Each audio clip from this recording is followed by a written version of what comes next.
I call it a wake up o'clock.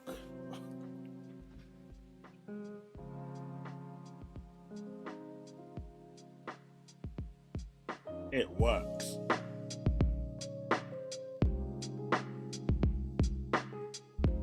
My sleeping patterns are so messed up, it's ridiculous, man. It ain't even funny.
Get the wig on. Stop the allegations. Alright, wig is on. Alright. Let's do this.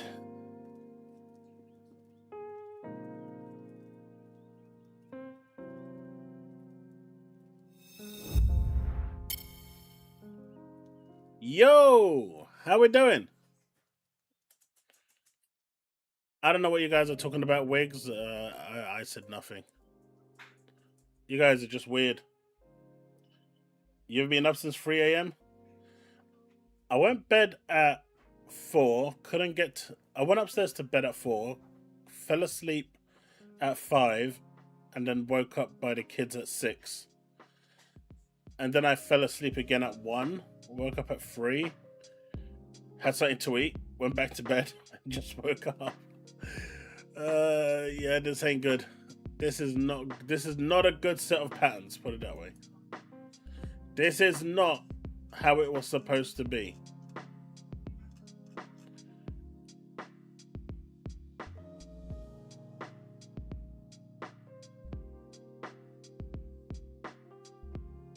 Hence why I call this wake up o'clock.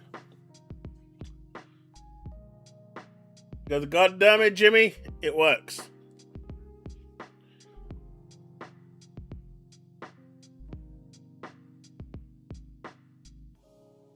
And I didn't even do my Xbox reward points today. No! It's free money. But seriously, how are we all doing today? Hey, what the hell happened to my bloody browser? Everything reset. I don't like this. Everything reset. Wait, maybe I did do my points. It feels like I have. I have done them. See, that's how tired I am. I do things and I don't even realize it. Or maybe I didn't do it. I don't know anymore. What do you mean you can tell I've just woken up? I've been up since God knows when. I'm just joking about with you all.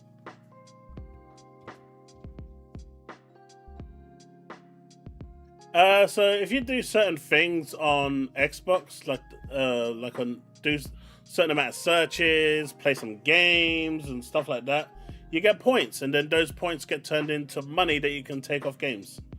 15 minutes a day on PC and Xbox nets you some points. Do that throughout the week, and Bob's your uncle. Everyone's happy, and you get a lovely bit of points, and you can use it to get free games.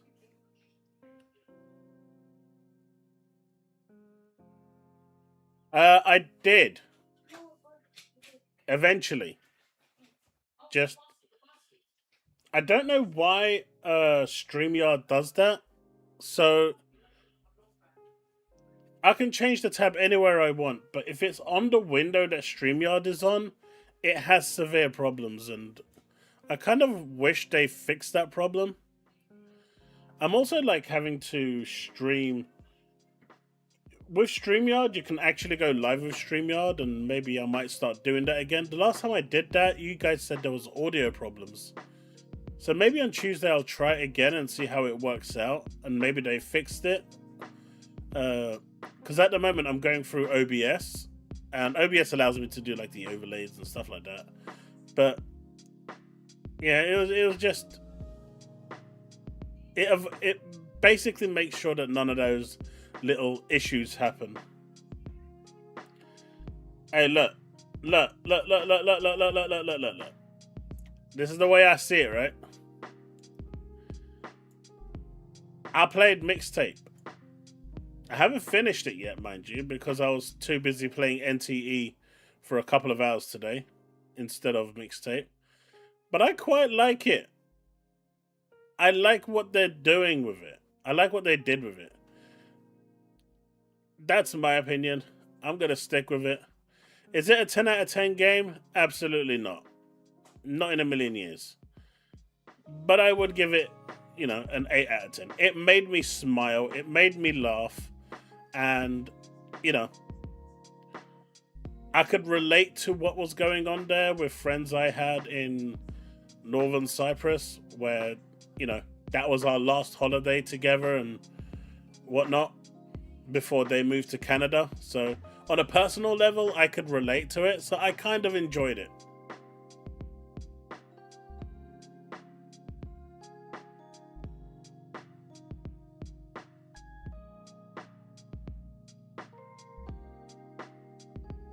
It is not better than Pragmata.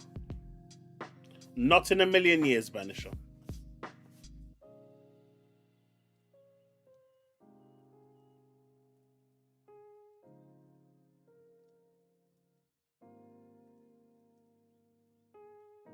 In fact, I wouldn't even call it a million years. I'd just say there's hell would freeze over, then reheat, and then freeze over again back to back, and it still wouldn't be better.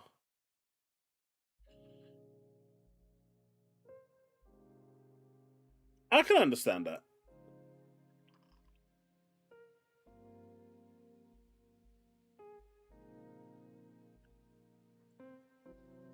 Ah, you went to. You flew off. You took a jet to holiday, Steve.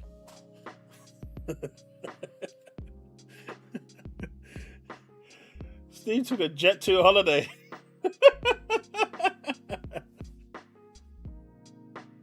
uh,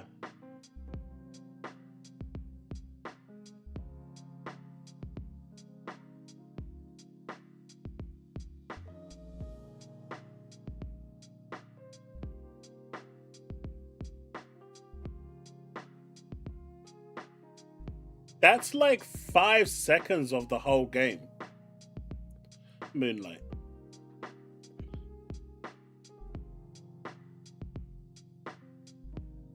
That's literally like 5 seconds of the whole game. You're gonna judge a game based on 5 seconds?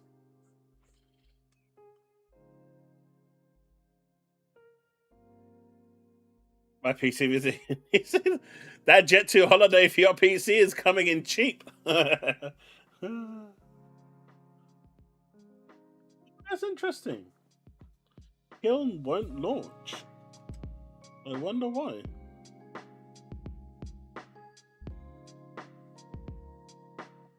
Wait, let's try launch this one.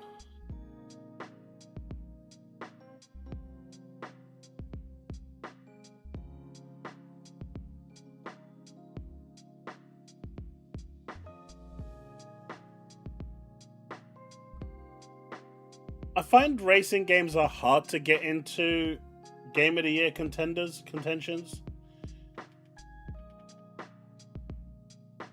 That's just been a thing.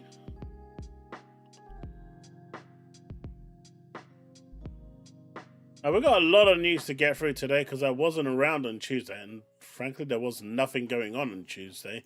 So I kind of, I wasn't feeling well anyway, so it kind of worked out in my favor to take Tuesday off. But luckily, within the last hour, lots of things came up.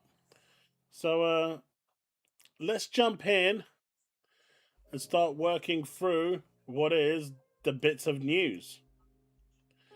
Right, if you've got an Epic account, and I know this is really contentious because you Steam bros in chat would never ever use Epic Game Store, they've got a few free games going around right now. Thunderfolk Standard Edition and Batman. So yeah, the Telltale Batman Shadows Edition is available for free on Epic Game Store.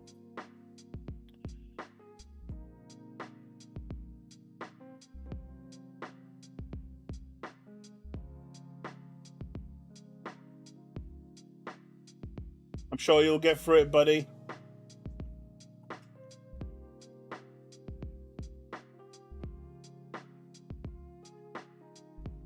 We have the faith that you'll get through it. Yeah, this is on Epic Store, so like 99% of the people won't touch it because Epic bad. But free games are there for those to pick up. So I thought I'd start off with some freebies because, do you know what? Freebies are good. I like freebies.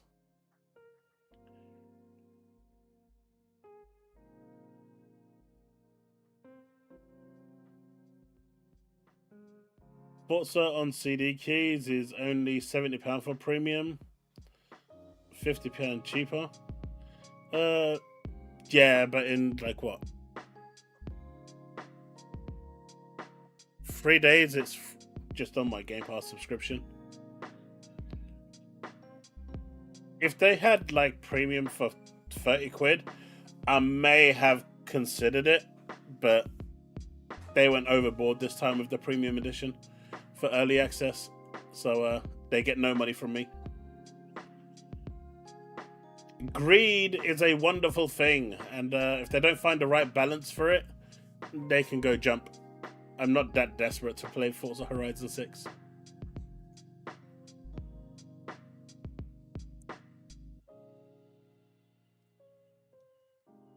But for those that are playing Starfield, a new update for Starfield is now available.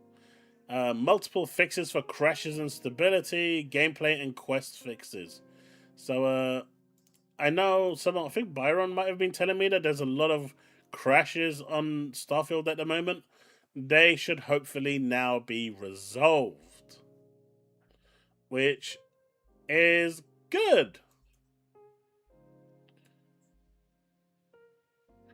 Of course, the big news today is, as people are saying, they're traveling to New Zealand, taking a 30-second flight to New Zealand for the likes of Forza Horizon 6, which stands at a 92 Metacritic on Xbox with 66 reviews, which is really crazy to see, right? When was the last time you saw an Xbox game or a game just get 60 reviews on Xbox? But loads of people got review codes this time round on Xbox. I didn't. And I got a 92. PC, on the other hand, got an 89, which is weird because you'd expect PC to be around the same, considering it's probably going to have better graphics and better everything. But apparently not. So the place to play it is on Xbox Series X. Justice for Epic.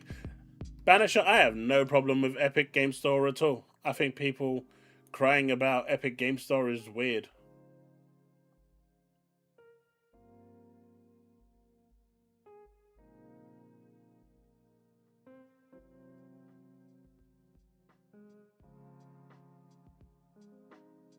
I've bought a few games off Epic. I generally shop around. Wherever the cheapest deal is, I go there.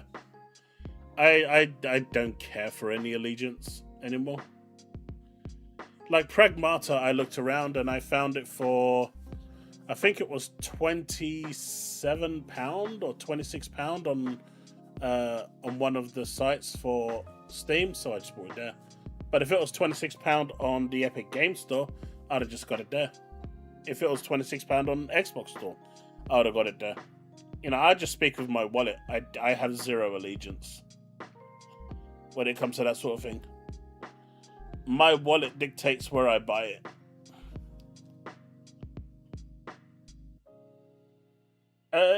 Dude, it's just a launcher. It boots up and it runs. I've got no problem with any launcher.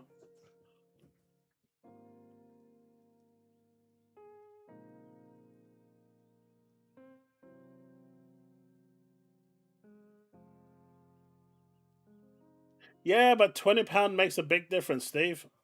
It means I can buy other stuff with that 20 quid. Oh, by the way, Ghosty, I did get the tablet from Temu. They sent me the wrong one. They actually sent me a better tablet, so I told them that they sent me the wrong one, and they refunded me the money, and I get to keep the tablet as well because I've been a long-time customer with them. So, win-win.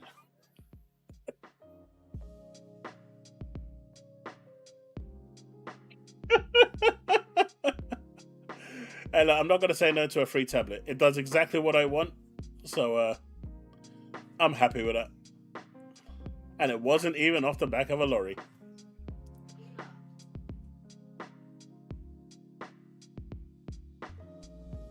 No, I was just saying my example with Pragmata.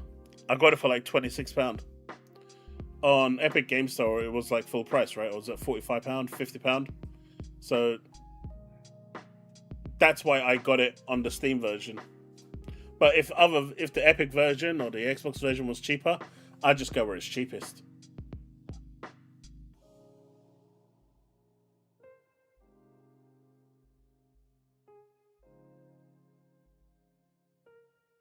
Yeah, I buy quite a few things from Temu, and normally they're.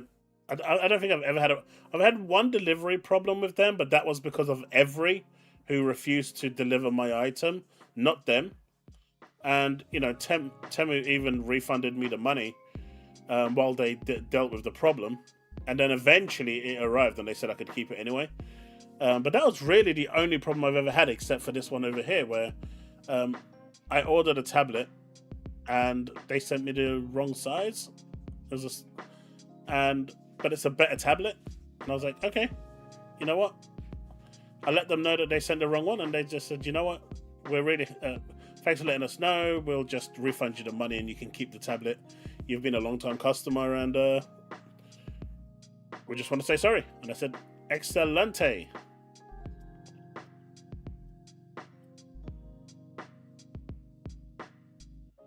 Hey man, whatever they want to do with it, it works for me, man.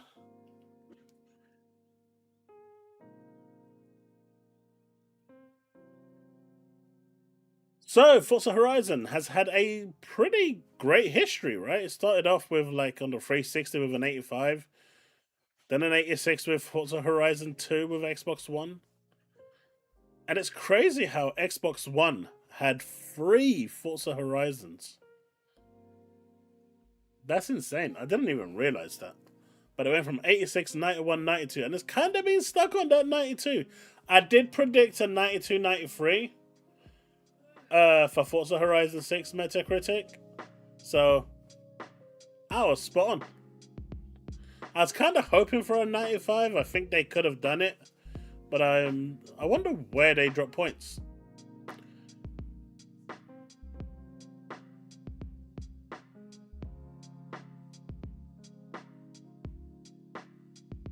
Yeah, if you swap your region now, you can play now.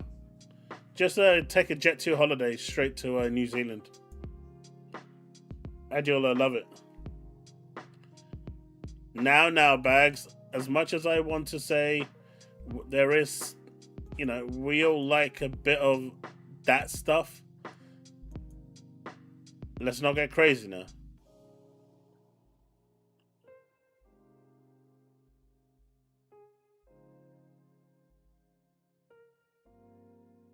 Let's have a look. Horizon 6 disappointed me. Me, who has played all 6 installments in the series, I feel some of the progress Horizon 5 introduced is missing. I don't think Playground are willing enough to experiment with everything from progression to UI design, and I don't think Japan comes across well as a setting here. But conversely, this, along with the last handful of Horizon games, is one of the best arcade races you can find. Based on everything this game predictably executes so masterfully, I therefore take liberty of recommending solely on the basis that it works as well as it does. Although I must once again recommend that Playground games really take their time to be a bit more ambitious in the future. That just seems like a... So, because they didn't change the formula, they just gave you more of what works and changed the region, that's a bad thing?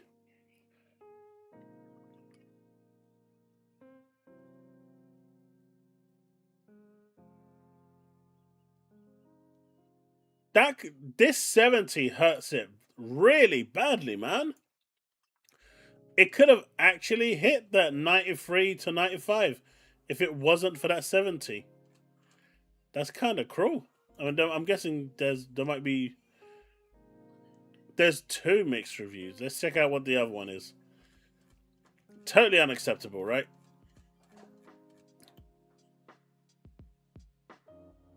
Man, I can just... Kotaku's going to give it a good review because it has pronouns in there. Polygon will probably wait for PC Gamer to see what they're going to say. I have no idea what The Verge will say. But IGN in Germany said, a visually stunning and hugely enjoyable open world racer that captures the beauty of Japan but lacks depth in its driving disciplines and only scratches the surface of the country's car culture. Why wasn't that a problem with Forza Horizon 5?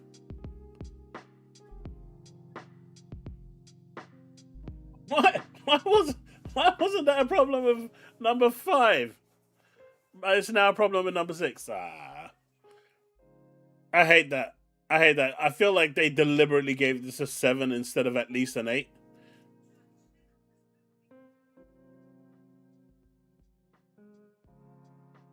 I was so close to buying the headset, but then I remember playing Alien Firestorm, I think it was, with Steve and with the Starfield headset, and it bloody didn't work, so I gave up and didn't buy one.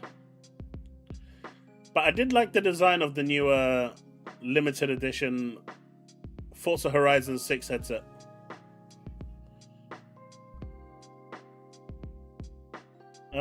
Let's put the music down a bit. It feels really loud.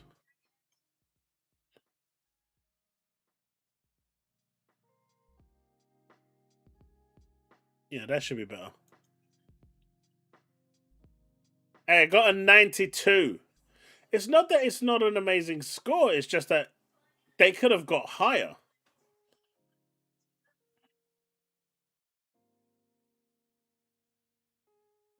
I mean, 8.5 isn't a bad score. I think that's reasonably fair. But a 7 feels harsh. Then again, I haven't played it, so I don't have the luxury of going to New Zealand yet. I have to wait until it ferries over to the UK. Let's go check the PlayStation reviews. Did they give Ragnarok a lower score than God of War? Probably not. Actually, I don't even know who Game Reactor actually is.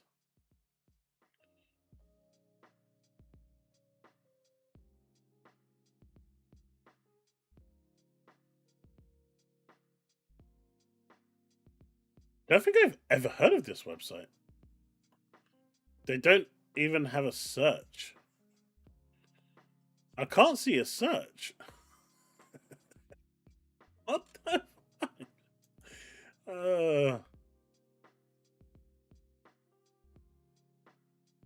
They don't have a search on their website.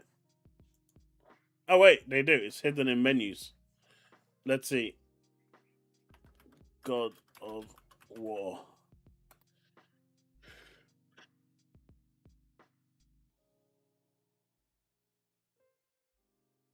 I don't think they reviewed God of. They reviewed the first one on PS4, I think.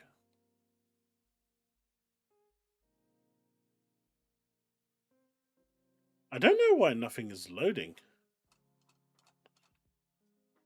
No, I'm not gonna trust this website. It just feels weird.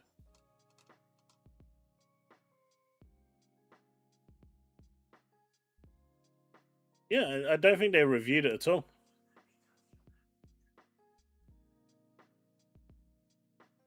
They didn't even bother putting the Ragnarok cover on there.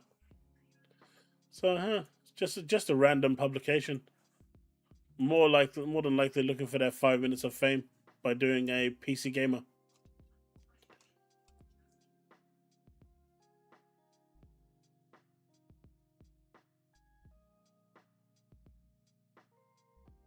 Yeah, the average score is anywhere between 80 and 100, and I think 85 is reasonable. That's a lot of hundreds, though. Good on Playgrounder. Well done to them for delivering yet another phenomenal game. I will jump into it. Joe Shockers gave it a 95, their PlayStation. Orientated.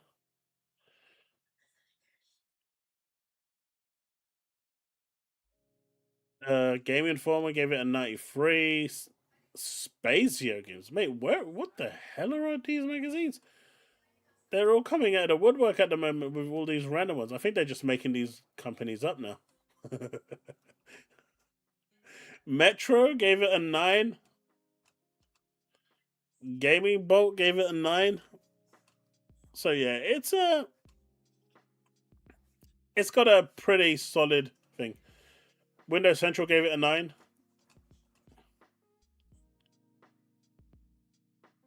Hey, I don't have no wigs.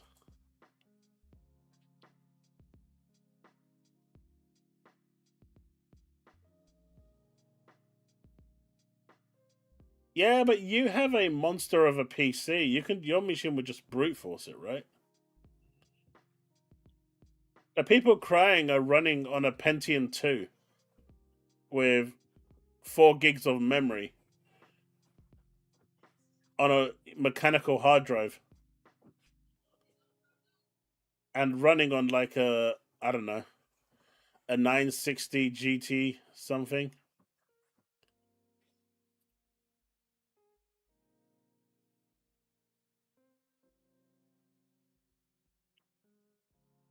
I was gonna say Celeron, but I think that'd have been taking the piss. At least I said Pentium 2.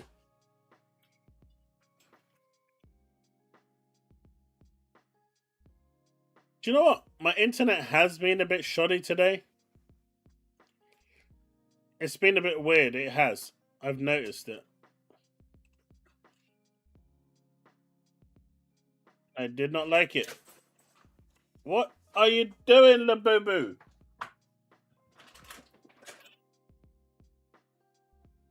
Yo, Labubu. Oh, you're getting ready for food. That's why. Oh, you're excited, aren't you? Oh, she is excited. Man, it's her favorite time of the day. It's chow time. And the race is off.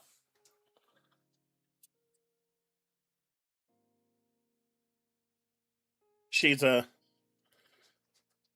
on a mission to finish that chow time quicker than you can put it down.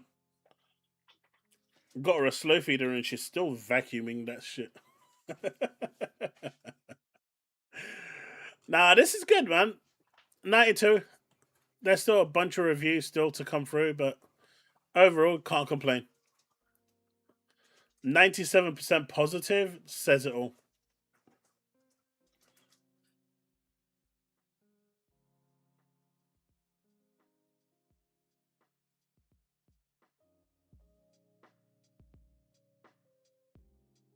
Yeah, that's why I didn't get the early access Moonlight. I'll just wait for it to be on Game Pass. I'm just not big on races as much as I used to be. So I know I'll probably spend maybe 5-10 hours on there at most, and then I'll probably be done with it like I was with Forza Horizon 5. I dip into it every now and then for a quick race, but really that's about as far as I go.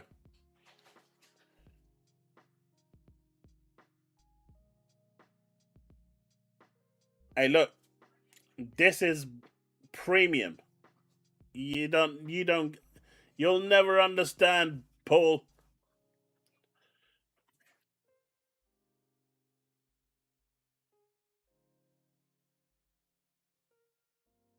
And just because I'm running a quantum computer, doesn't it's not immune to shader issues. uh, yeah, send me a quantum one too. I'm worth it.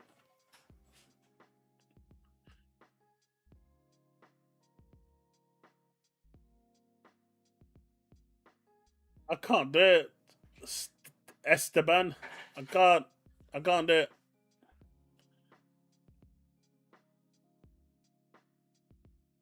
Hey, Ilray, how's it going?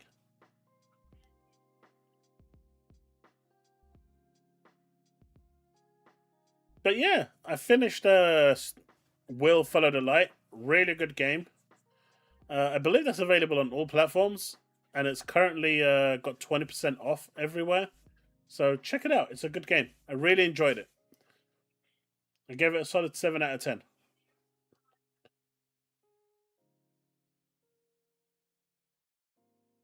That was a game that I played over the week over at my other channel where I do my Let's Plays. So if you're interested in those, feel free to check out that channel because we do a lot of cool stuff over there in terms of gaming, long sessions, also over at Twitch as well. So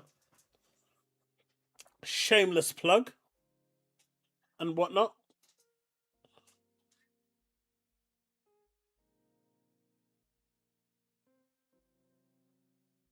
Xbox confirmed that paywall being dropped today. What paywall?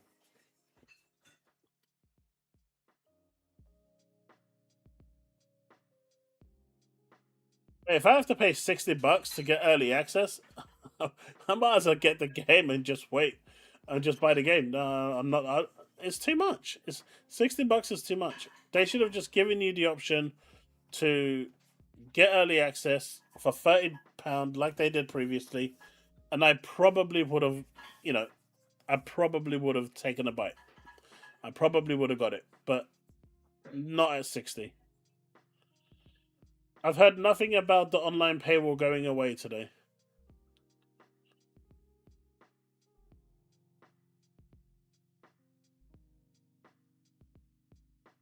I have heard Forza Horizon 6 getting good reviews though. Still not 30.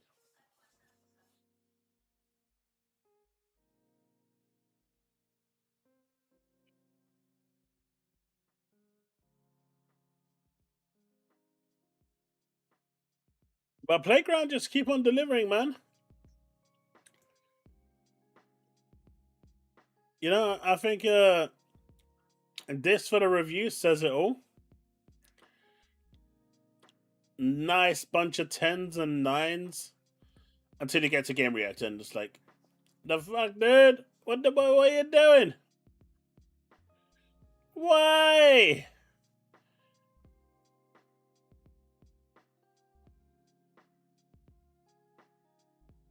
Hey, why is this stuff here? I did not order this like this. That is not how I planned the show. But you know, it's like this game over here, right? Luna. It's still £35. I got it on physical for 25 from Amazon on Switch. It's a retro game, so it doesn't matter. But this game just should have been way cheaper. Them charging full price at 50 quid, 50, 60 quid was crazy. But even the with discount, it's still way too expensive.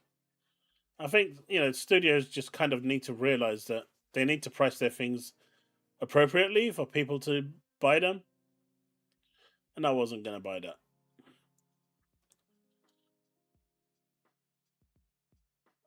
So, how many of you are excited for Forza Horizon? How many racing aficionados are there in here?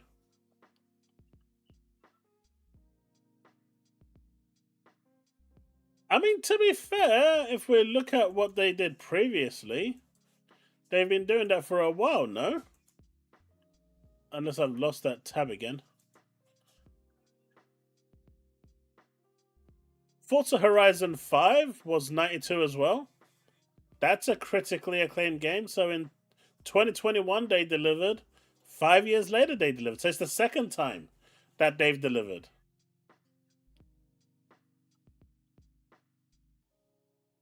Wait, what's a crap game, Steve?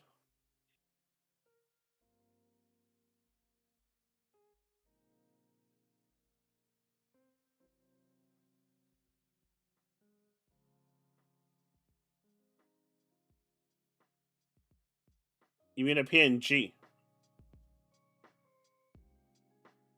And I have no idea. You'll probably be playing it tomorrow. Noise.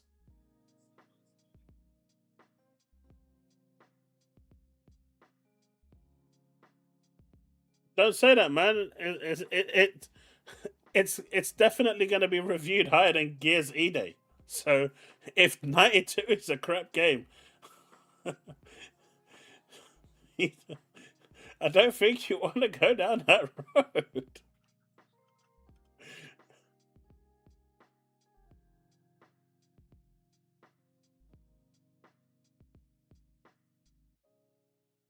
What is your favorite car?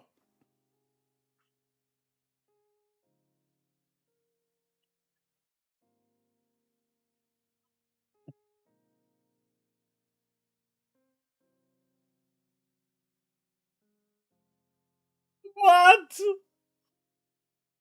I get the reference, but hey, Shiz, how's it going? Hey, Boldavor. Ooh, wasn't that in the original Sega Rally? I'm pretty sure it was. I'm almost positive that car was in the original Sega Rally.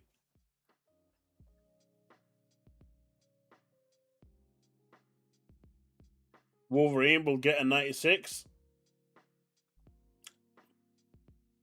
I'm not so sure. Considering this is the first time Spider Man has broken 90, right?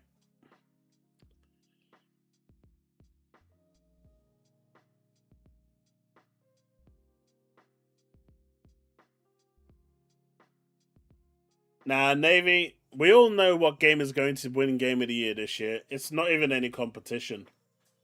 And I feel bad for GTA because if it came out in any other year, GTA 6 would have won Game of the Year, Best Music, Best Gameplay, Best Everything. But it came out in a fierce competition, and it has no chance of winning this year. You all know what's going to get Game of the Year this year, right? I feel bad for GTA, man. Like on a certain level, I feel bad for them because they spent like over $2 billion on that game, and they're not even going to get Game of the Year. Even Baldur's Gate 3 got Game of the Year. Expedition 33 got Game of the Year. And GTA 6 is just going to have to bend the knee to a mixtape. Because mixtape is going to get Game of the Year. It is going to win. Mixtape is going to beat GTA 6.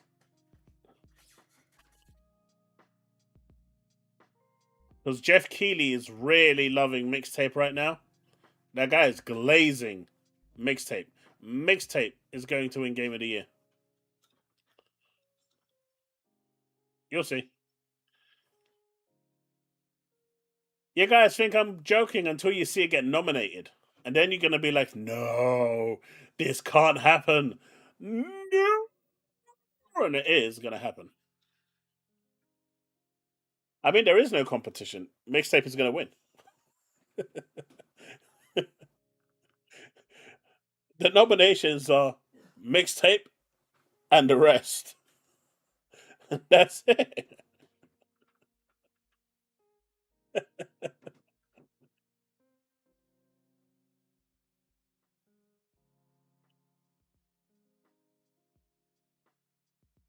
Vanisher, I'm not joking. I think it's got a good chance to win.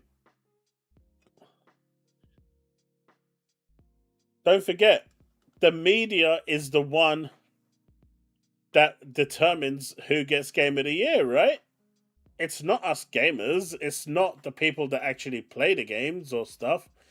It's these people out there that, have 90% of the polling right. So this is like their golden goose.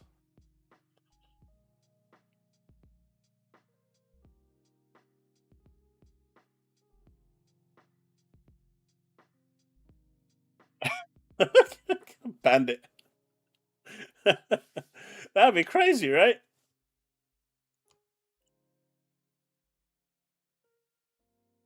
Like you guys think I'm joking, but just look at how the voting and the result system works. It's 90% skewed by the people reviewing the games and calling it one of the most important games in gaming history.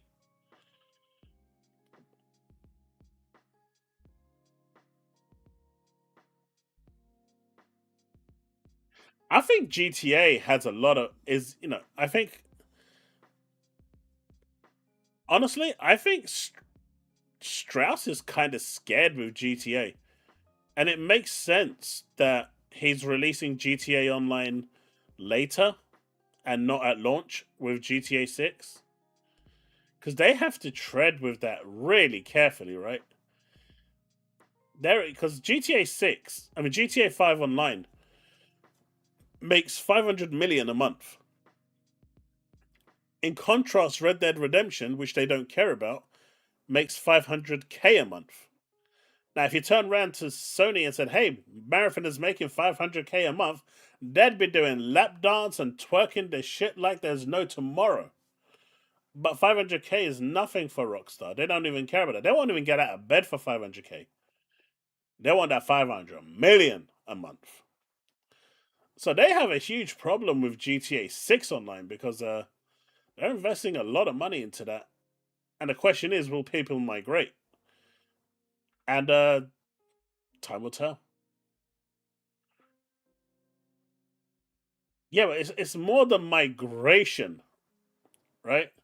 Will people migrate from. Don't forget, people have spent 10, 13 years building their servers, their mods, and everything in this world where people turn up for everything. They live in this world. They RP in this world. All their friends are there. All their communities are there.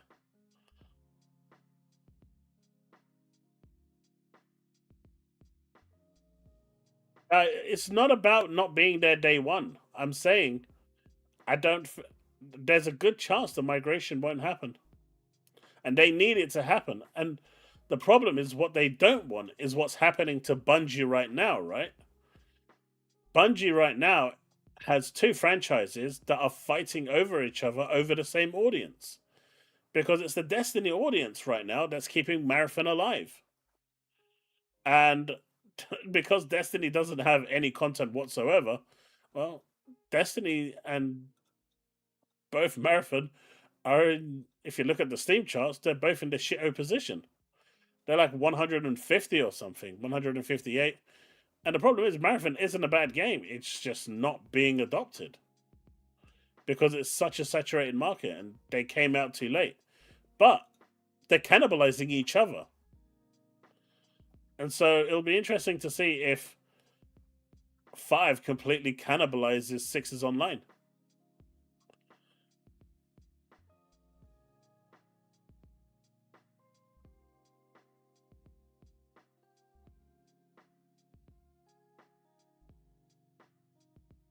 Harry, that would probably be the thing. I mean, if you look at games like NTE and Ananta, mobile phones are huge. Yeah, Bungie don't know what they're doing at the moment. I do feel for them though, man. They, so I mean, the Sony earnings call didn't mention Destiny once. That pretty much tells you the situation. Destiny fans are. Got Hattori got your outfit. Thank you for luck. You got the outfit? Wait, how did you manage to pull that off? How? This is shenanigans. He's just rubbing that in now.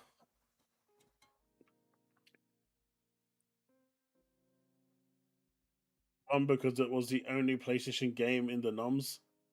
Keighley.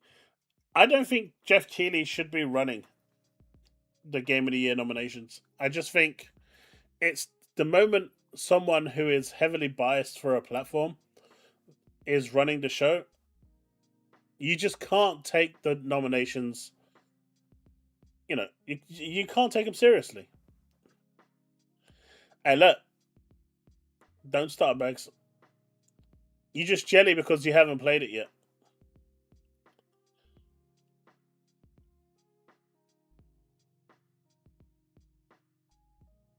I haven't seen his latest video, but I did see a bunch of people turning around and saying how people have reading comprehensions and they don't pass the litmus test, and well, they do need to pass the litmus test if they can actually read. When in reality, if the tables were turned, like I said in my previous video or the video before that, PlayStation fans would have done the same. Like if you read the article, it explains what he mean. He clarifies what he means by that, right? But the main article, the byline, made it sound 10, 15, 20 times worse. They're experiencing the PlayStation tax for the first time by the media and they don't like it. And so now they're trying to take the higher ground by going, oh, I'm a Mr. Sophisticated. It has to pass the litmus test.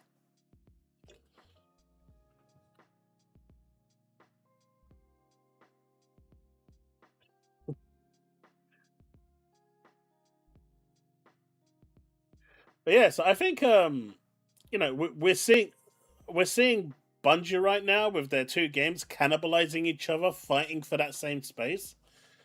And considering people have spent like what 10, 13 years on GTA 5 online, it's going to be interesting to see how if the migration just instantly happens or if it's going to start cannibalizing each other. And that's something that, Rockstar is not going to want to happen. So it'll be interesting. I mean, just look at it, right? You remember the hack that happened to Rockstar, right? They the people that got the data, they said you need to pay us this much money or we're gonna leak it. And Rockstar said, yeah, go ahead. There's nothing really in there that we're bothered about. It's just financial data. Go for it. But it really outlines a massive, massive like ploy, right? Because it just shows you why everyone wants to do live service today. Everyone is chasing that holy grail that GTA 5 online or games like Genshin Impact with the Gacha universe are, enjoying. Making 500 million or $1 billion a month through microtransactions on digital purchases. That is a company's wet dream, right? That's a publisher's wet dream on a monthly basis. And so that's why you see all these studios and publishers chasing after that live service. You can miss 10, 15, 20 of them. But if one strikes gold, you're in. The problem Sony has is that they did strike gold with Helldivers.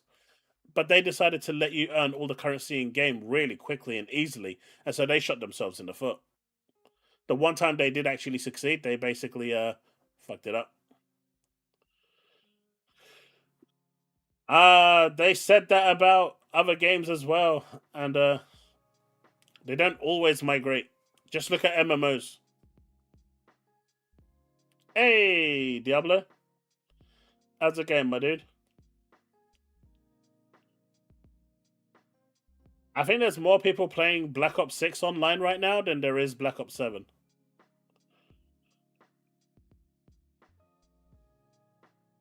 Hey, Paul, I'm the same with you. I like GTA 1, GTA 2, and GTA London. They're my favorite. I mean, time will tell, right? But it has to be a concern for Strauss right now. That's the only real concern I can see him having.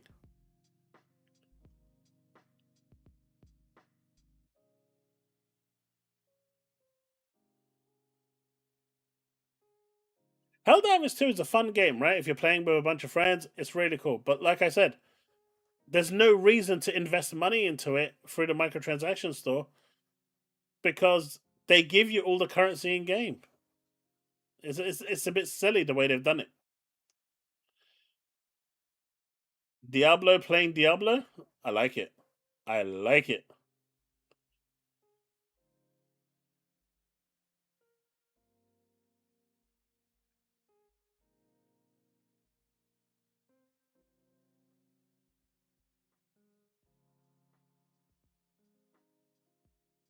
I mean, multiplayer is multiplayer, right?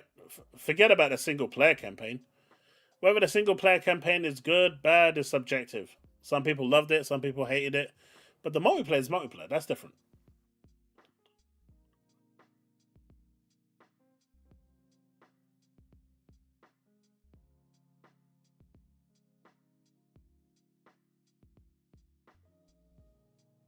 There was a lot of data that came out. But do you know what happened once all that data leaked for Rockstar?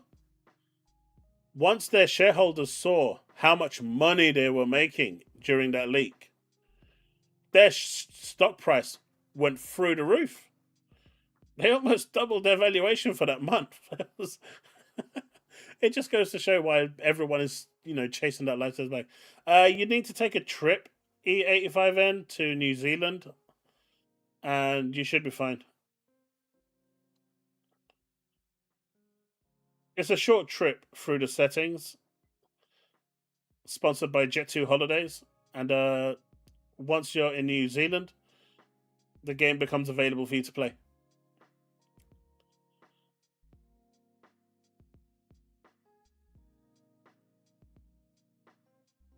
You have your original PC discs. Nice. I used to like grinding in games. I don't anymore. Like I never used to mind it. I always used to kind of put it towards like effort reward, but now I just can't be bothered. I don't want to go and kill 1,000 enemies just so I can get a +1 upgrade. That just seems counterintuitive and productive to me. That sort of thing now bores me. Time zones. They always get it before everyone else, just because of their time zone.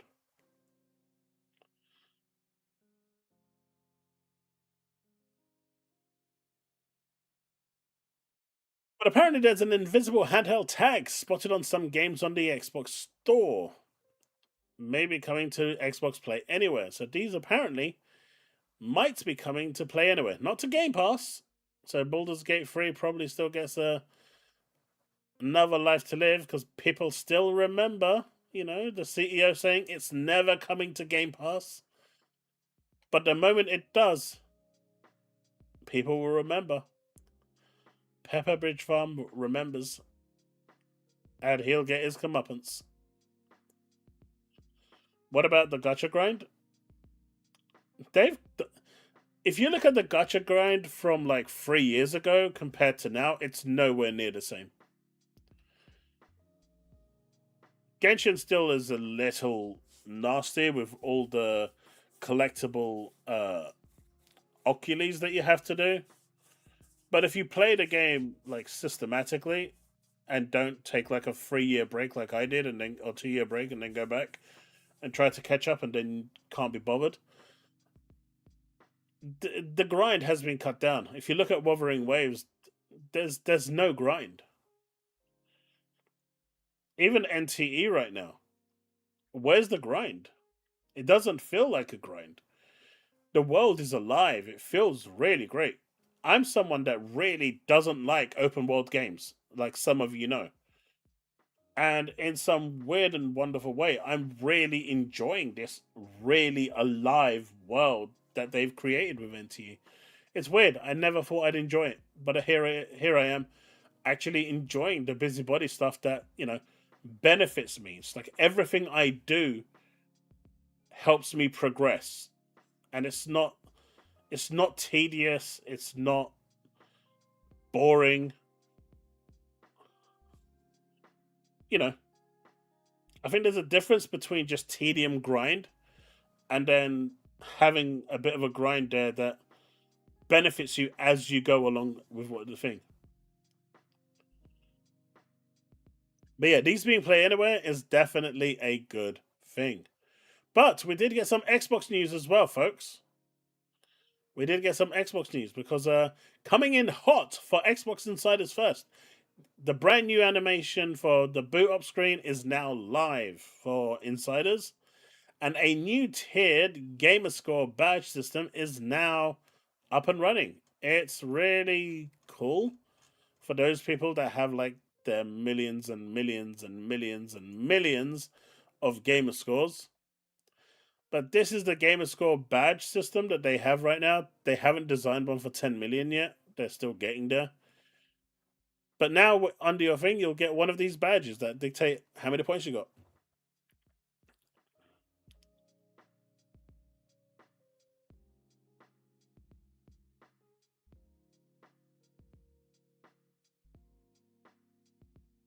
All right. Mr. Ubisoft saying he can't play an open world game? Really?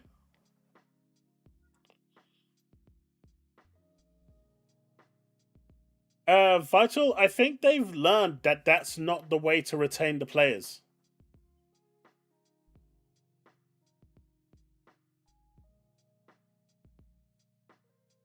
You can't imagine why I might be interested in NTE over other open world games. I mean, I can think of two reasons. They're pretty big reasons too. Some people even named them. Just putting it out there. And they're pretty like in your face as well. These two reasons. So I don't know.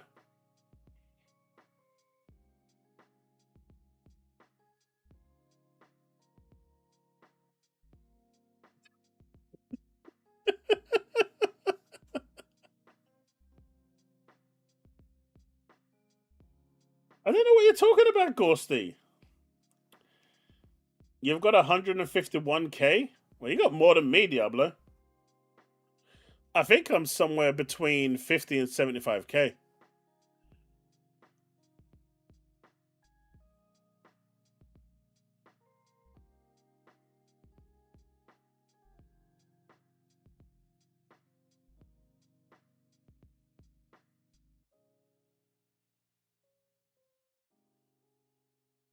Yeah, I think I'm around here. I don't know. I've never cared for achievements. I don't achievement hunt. I don't platinum hunt or 1,000 point hunt. I just don't do it. I've never ever cared for them. 10 minutes Shama portrait. uh, that's just mean.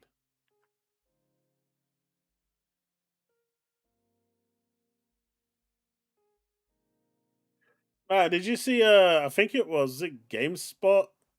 They had like a massive article for because Asher Sharma was asking, is it Xbox with an uppercase X and lowercase rest, or all uppercase? And they wrote a whole article on that.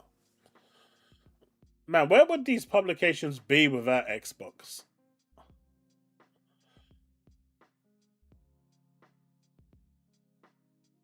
You got 80,000 score? That's crazy, man.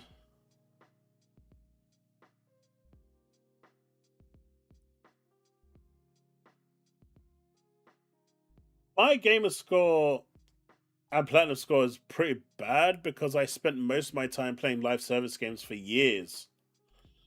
Like during the 360 era, I just played Final Fantasy 11 for like what 6 years. I don't think I played it almost hardly anything else. There was a few games that went in between, but I kind of lived in that game. Then there was the Division that I lived in. Then there was Destiny I lived in, you know, and then there was like a whole year where I just almost played nothing but Genshin Impact. So I got suckered into live service games a lot, and it's kind of why now I just take a step back and play everything else. I'm kind of at that point now where live service games are cool and everything, and they're forever games, but they just don't do it for me anymore. Anthem, I played a lot. I loved Anthem, Outriders.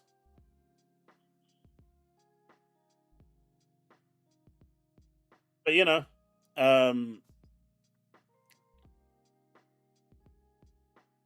it's like that time when I stopped playing Destiny. It was almost like I was having withdrawal symptoms to go back, and then after like a week or two, I just didn't care, and I was free. And if I go back to Destiny now, I just don't. It doesn't hook me anymore. The magic that hooked me back then just isn't there. I mean, I've seen people with 3 million gamer scores, so if you're not on that level, it's pretty plebish.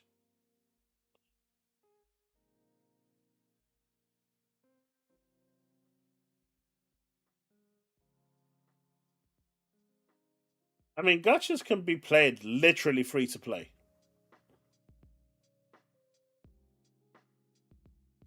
Where are these genders out going out for this?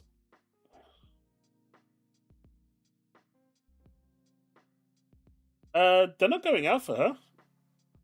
They are they're happy for anything that's newsworthy. So if she says something, instant news. Right?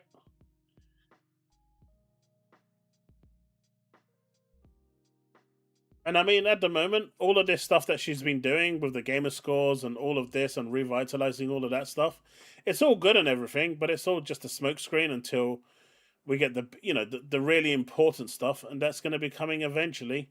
At some point, she's going to have to address it, whether she likes it or not. It's just a thing. She gotta accept. She's got to accept that she's going to have to address it. That's why they're going to sacrifice Gear Z Day, because it's not a big game. It's not the main. It's not the main franchise numbered tier. It's just really just a prequel spin-off, smaller project for them to do while they're working on Gear 6, and that will dictate, I think, a huge chunk of where they're going. I can say that right now because Steve isn't well and he's not going to come round and murder me, so it's okay. I'm safe for at least a month. He said his recovery will be for a month, so I'm safe for a month, so that's all right. In fact, you're all safe. You can say whatever you want about Gears. You're good for a whole month.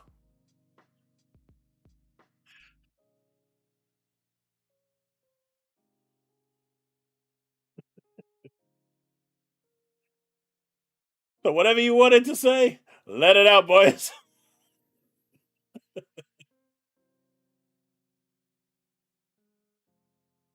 These small wins are building good faith, right? Bolt and like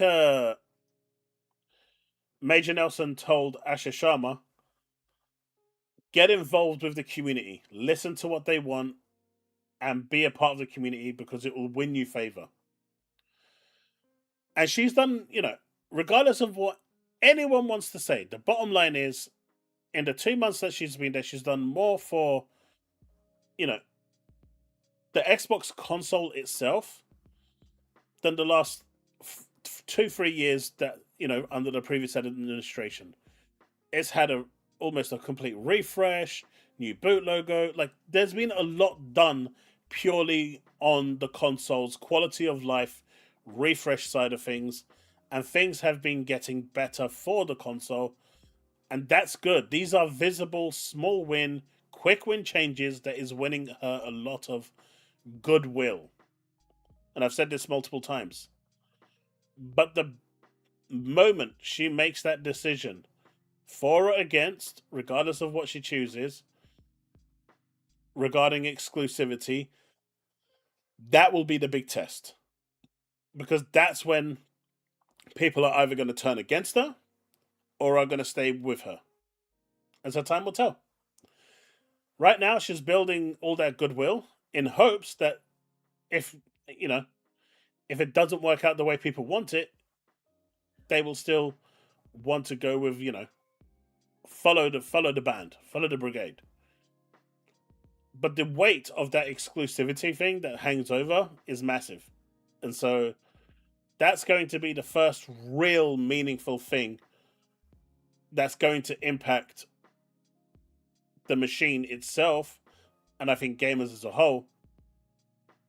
That's going to be a turning point, almost like a nexus point.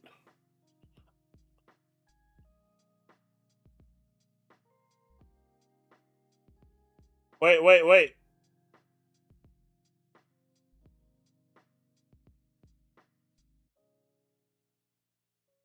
Yeah, exactly, Boulder. What do you mean hired goons versus Latvian gang? What happened? What did I do? Did you read my news on Discord earlier in the week? I didn't. I didn't see anything from you.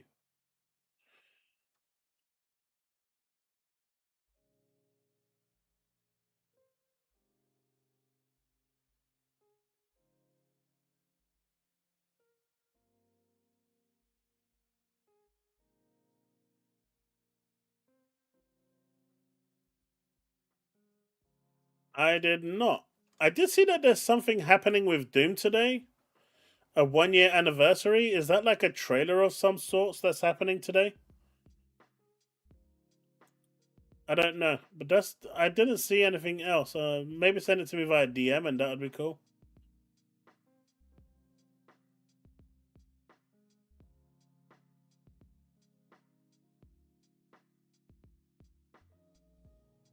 Please don't open there. Okay, they opened there. Good. That's where I wanted it to open.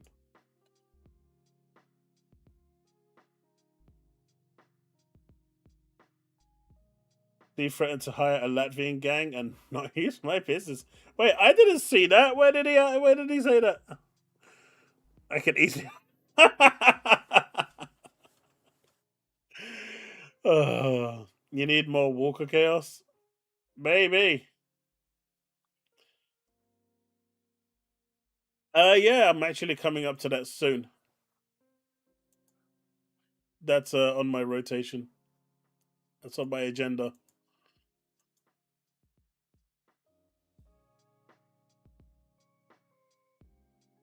If Helix has Steam, exclusives don't matter.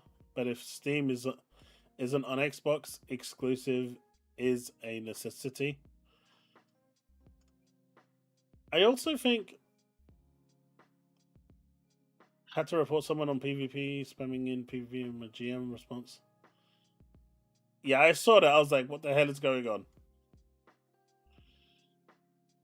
I think it depends on how the Steam implementation is, right?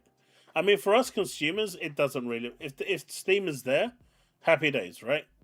At the end of the day, we know that we're not getting. I'm not sure if any of you have seen the spout that's going on between VG Fight School, I think his name is, and Doc Dark. And I fully agree with Doc Dark on this one. I don't know what VGF is smoking, but you've got like Fable. One of the Fable games is available on Steam, but it's not available to play on the Xbox Store. That's crazy. Microsoft has a lot of work to do on the Xbox Store and getting games on there. And if you look at games like where is it? Like this one over here, right? Talos.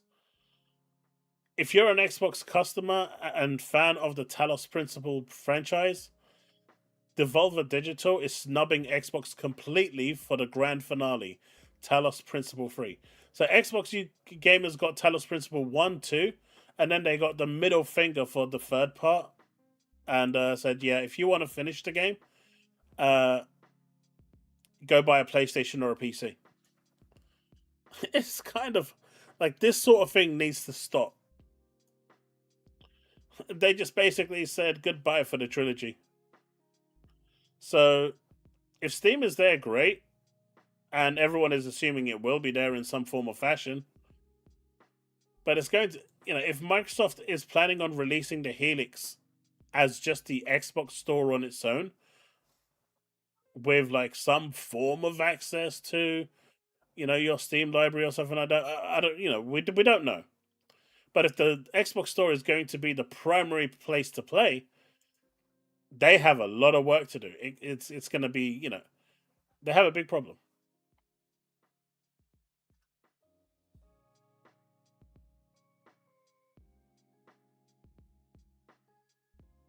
Now, VGF is very corpo based. All it cares about is how much money a corpo makes, and it's weird because I will never support, be on the side of a corpo. I will always be on the side of a gamer, and what's best for me, and what's best for my wallet. That is the paramount for me, and I will always maintain that. But he kind of wants he's on the side of corpo like 90% of the time, and it's weird for me. Fable Anniversary came out. Yeah, it's Fable Anniversary uh before the Xbox on PC. But it's not available. But it's an Xbox game, dude. It should be on the PC app. It's an Xbox game. It should be available on there. Like, I think Call of Duty Cold War is another one that isn't on the Xbox app. You have to go to battle.net. This sort of thing shouldn't be happening. What's a disingenuous narrative?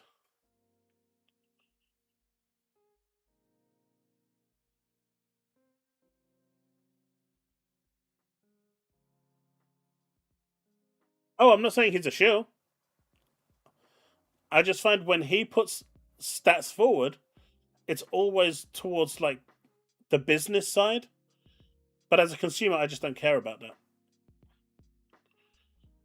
Because unless I've got shares in Microsoft, Sony, Nintendo, Nvidia, I'm not making any money off it, so I don't care.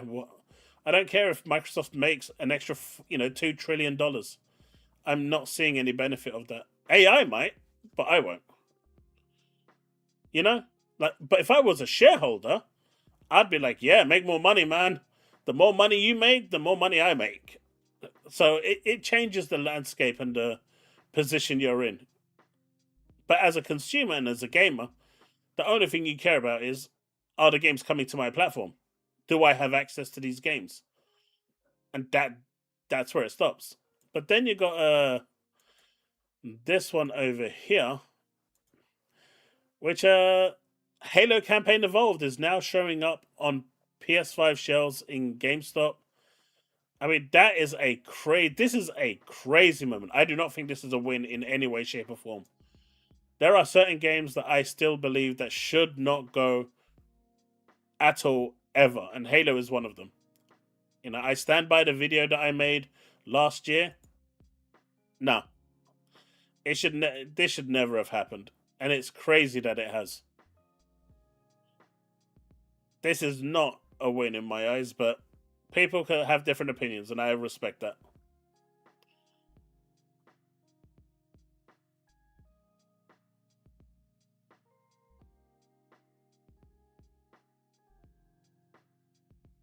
Because Microsoft is doing well anyway as a company. What benefit does that give to me?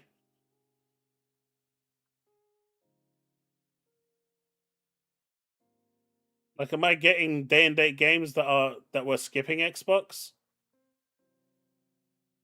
Them doing, them doing gangbusters in revenue and profits year on year. Magnanimous profits. How is that benefiting me as a gamer? Now, obviously, if you're going to go down to scraping the barrel and saying, hey, if this game doesn't do well, the studio is going to be shut down, that's a different story, and that's on the studio and individual studios. But That's not the situation with Microsoft.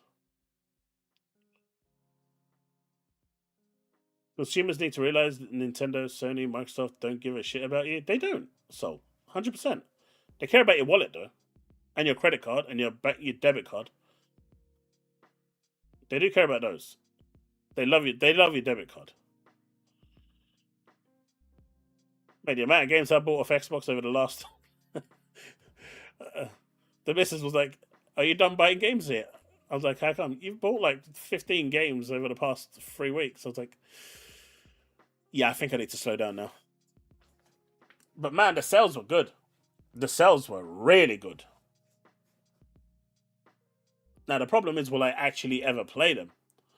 Their sales were so good that it'd be a crime to skip the games at that price.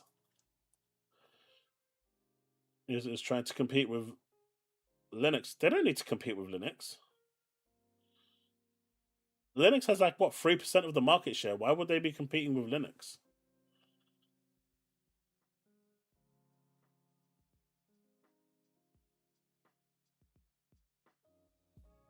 Hey, this is the definitive way to play Halo Campaign Evolved, right? It's the complete version. This is the version that has the missing campaign missions that take place before the original Halo game began. And I think there's a couple that are filtered in throughout to bridge the moments that they had to take out. So this campaign evolved is really the complete version of the original Halo.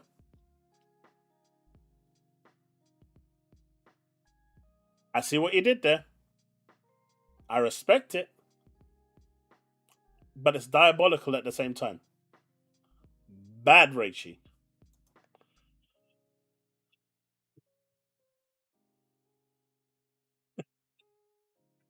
That was diabolical, and you know it. That's why you should be a no way. You know, I was about to say I'd rather be a Nintendo, but no, that's even worse than a Steam. I can't actually. I really don't know what's worse, a Nintendo or a Steam Bro. They're kind of both like equally just as bad in my eyes. They're both delusional.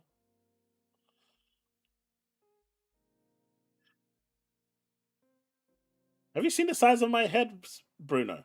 It's always about me.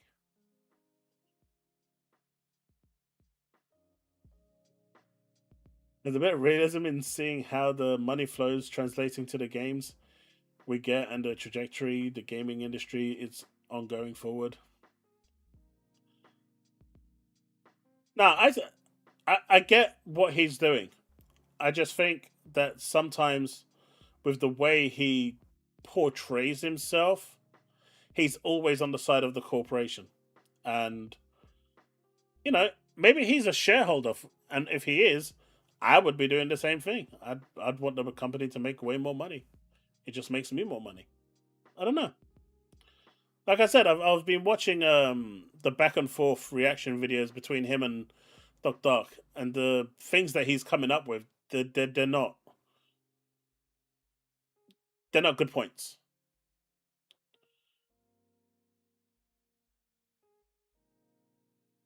How does Game Pass benefit me? A lot. It saves me a shit ton of money. How does Activision benefit me? Not at all.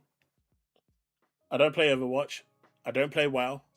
Uh, Outside of the last COD that I played and did zombies, the last one I played was on the 360, which was the original Modern Warfare 2, which was a camp fest, if I remember, and none of my friends liked it, and it pretty much broke our group entirely.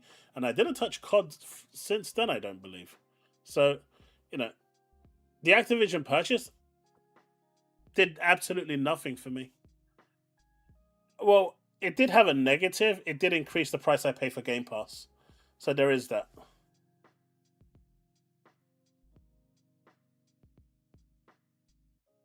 So, I mean, the Activision acquisition you're saying is a disaster, but without it, Xbox would have probably crashed and burned.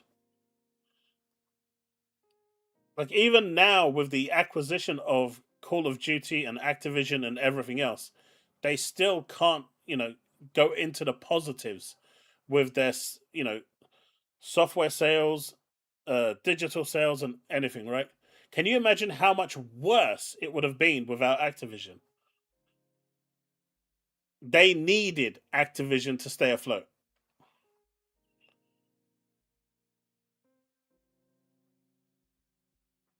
Doc Dark is just saying that Xbox needs to do better with the Xbox Store. They can't have they can't be having these games skipping the Xbox Store. Like there's a new Aliens game coming out, and it's coming out on everything. It's coming out on Epic. It's coming out on Steam. It's coming out on Xbox, PlayStation. I think it's coming out on Switch. They're talking about a Stadia release, a Soldier Boy release, an Ouya release. They're even talking about that console that outsold Xbox last year during Christmas, a release for there, but it's not coming out on the Xbox PC store. And so he's saying that that's not acceptable. Microsoft needs to do better and make sure that these games appear on that console. And VGF was saying, well, they appear like 6 months to a year later, so that's fine. And no, it's not, because if I've already bought it on PC or PlayStation, and because it skipped Xbox, I'm not buying it again. So that, whether it comes a year later is irrelevant at that point, because Microsoft has lost my money, and so Microsoft then has less incentive to do that sort of thing because the sales numbers are down, and we all know this, that if you release a game later, there's a good probability that it's not going to get the sales that it needs when it would release day one. So that's what Doc was arguing about. VGF was just basically kind of moving the goalposts and saying, but it's still good for corpos and the publishers and the developers. It's like, I don't care about all of that, and neither should anyone else. What you care about is when you get the games.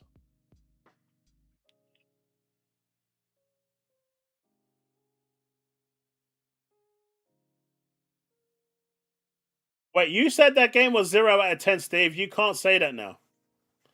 ZZZ is coming to Steam. Soon I will play on my Steam Deck. Better buy a game at 100% of the price than buy maybe at 50%, but only play 10% of your games. Yeah. I don't know. Like, for example, Stellar Blade could be announced for Xbox during the June 7 showcase, right? There's a good chance that it could happen because Shift Up is wanting to get their game to more platforms. So that would be like the perfect stage to announce Stellar Blade. It's a very good game. Excellent game in my opinion. I loved it. Start to finish. But there is a 0% chance that if it landed on Xbox, I would buy it. I've already got it on PlayStation. I've finished it to hell. I just want to buy it. Because there's no reason for me. I'm not an achievement hunter. And that would be the only reason if I was going to buy it. And because achievements really mean nothing to me, they've lost my sale. So what I'm saying is games not coming out day one kind of hurt. And let me catch up with chat real quick before I move on. The Linux market share is growing, but it's still very minimal. And until they get past the kernel zero access and easy anti-cheat properly, it's not going to be a thing. I mean, just look at it. Even now with the new Steam controller, people are getting banned, right? That's crazy.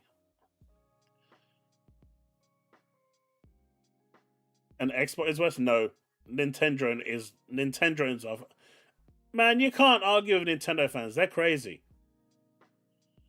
They're like that jilted girlfriend who won't leave you alone and stalks you outside your house with their face smudged against your window. Let me in. Even when you tell them no, it's enough.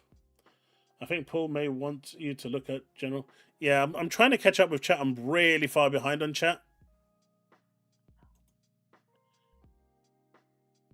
Where is he sent it though? Is it in like the general chat?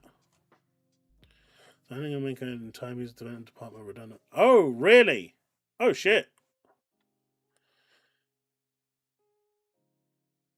That's crazy. That's sad to hear, Paul.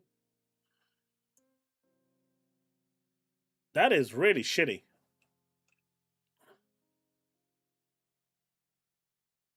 And welcome to Tegan to this Discord. Yeah, that is pretty shitty. Yeah, I've just read it. That is not nice. That is diabolical.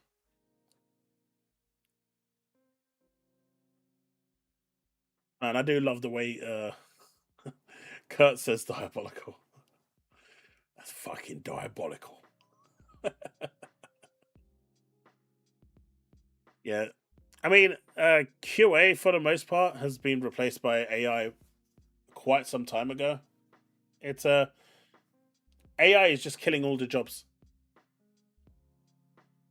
You know, if you want to have a stable job now, the stuff that AI can't, and you know, have a hand in, electricians, plumbing, DIY jobs essentially. AI, you know, until they build robots that can do it for you, you're pretty safe, and that's where the big money is. Mixtape is already 30% off in some key shops. Already? I mean, to be fair, the key shops are always cheaper, right?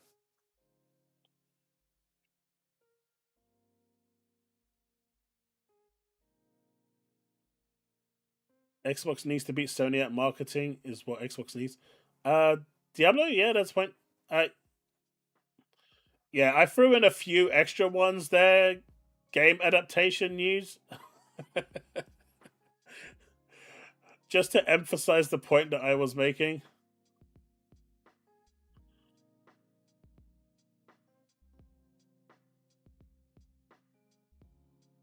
I mean, Bold Alpha, do you believe that if the game released day one on Xbox, it would make more or less sales than it would do with the game being released a year later, with most of these people having access to multiple consoles? That's the question.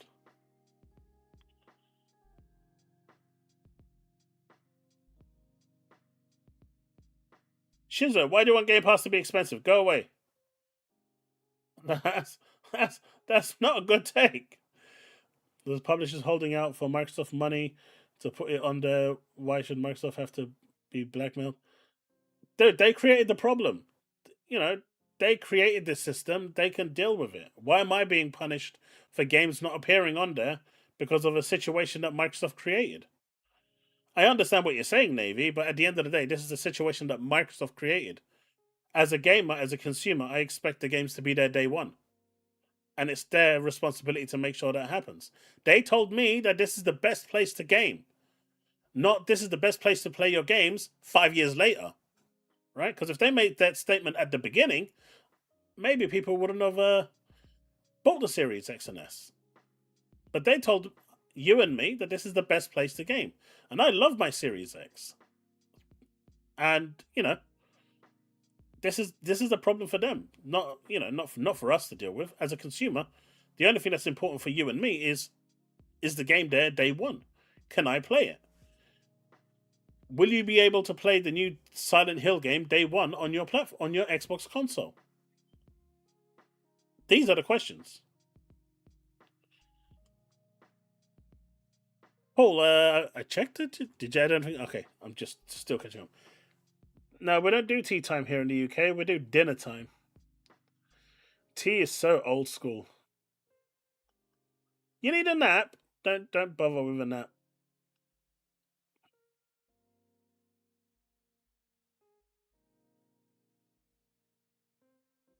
Exactly. That's the point I was making, Navy.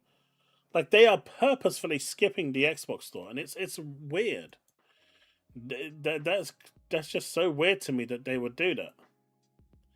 And this is what Doc Dark was saying in his video. I mean, I would play it because it's an interesting video, but it's like half an hour long, and that's half an hour where he actually sped up what's his name, VGF speaking as well. But it's a good video. It's an interesting video. Do exclusives really matter as much anymore, though? It depends on the game. If a game is amazing, see, the problem with Xbox exclusives won't really do much because they can't have exclusive games, right? I think this is the part that people don't really understand much, and they want that only on Xbox label to come back, and that's not ever going to happen because Microsoft is invested in PC. For better or worse, the games are there day and date, which means the only on Xbox label can't be real. Games that are exclusive can't be exclusive because you have other mediums of ways to play it.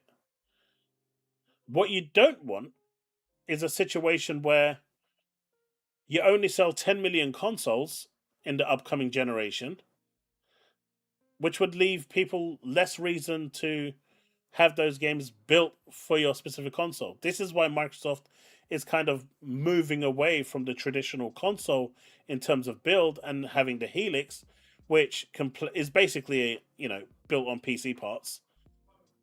So it doesn't have that problem anymore because it will get all those games that are released on PC.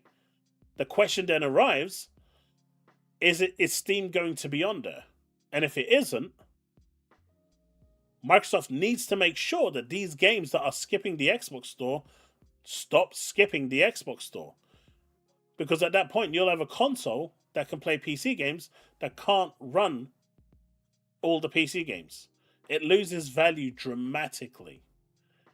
So, lots of time for them to fix, get their answer out. Everyone is just kind of speculating and talking and having discussions. But, there's different ways to this. What do you mean, which game? Xbox needs to destroy Keely. Leave the poor guy alone. He's at home with his duck. I can't even pronounce it right now. His waifu pillow. That's pretty much a long PlayStation.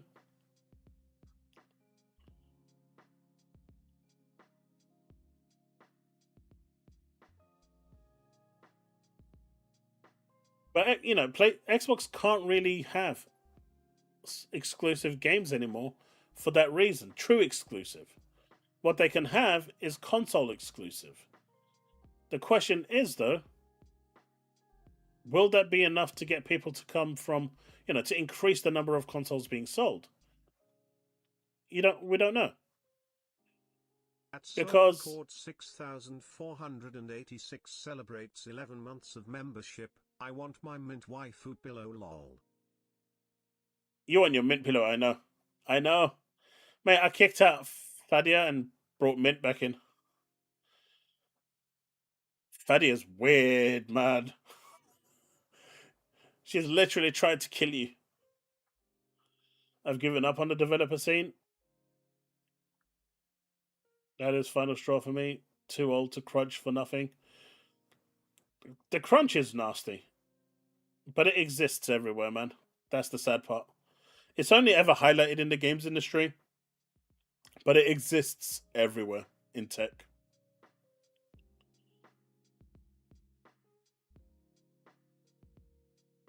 Your questions are chaos. It's day one. That's it. Okay, I'm just gonna. Oh, Bold Alpha Wolf, thank you so much for the 5 gifted subs. I appreciate you, my dude. I appreciate you. I'm still catching up, but thank you so much.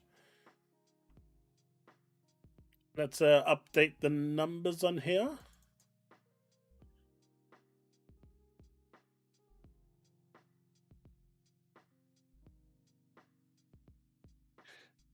I appreciate it. Sol, thank you for the membership too.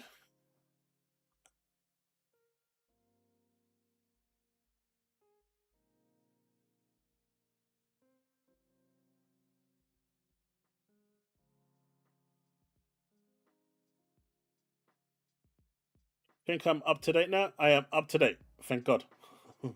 Technically, she has two pillows. You see? Soul is based. He knows. He knows. Man, where I used to work, we used to build websites, mobile apps, and stuff like that for companies, big companies. Man, crunch was always there. Always. I was doing, I'm supposed to be working 40-hour weeks. I was doing 50-hour weeks, 60-hour weeks, and I only get paid for 40 hours.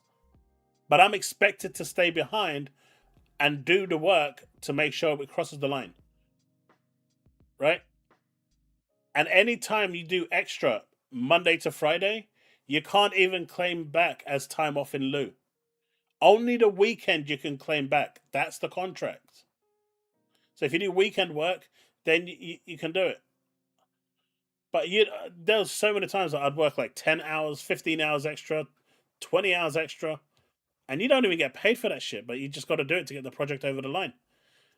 And the worst part is that it's such a thankless job. You never get appreciated. You never get told to thank you. Nothing. Part timer. Right.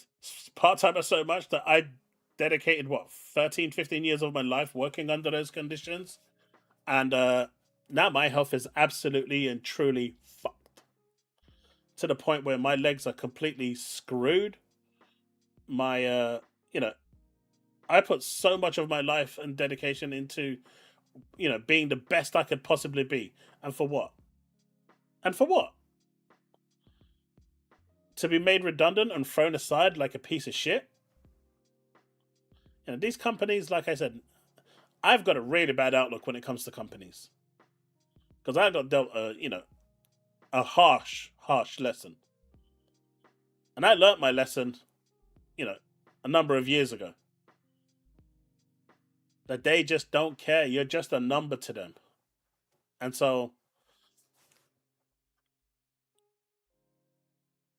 it is what it is. A full timer would have dedicated 44 years. I mean, I have been working non-stop, even through COVID, since the age, since I turned 16 years of age. It's not exactly 44 years, but I didn't even take a single day off during COVID. I was working full time. Welcome to having a job. Exactly.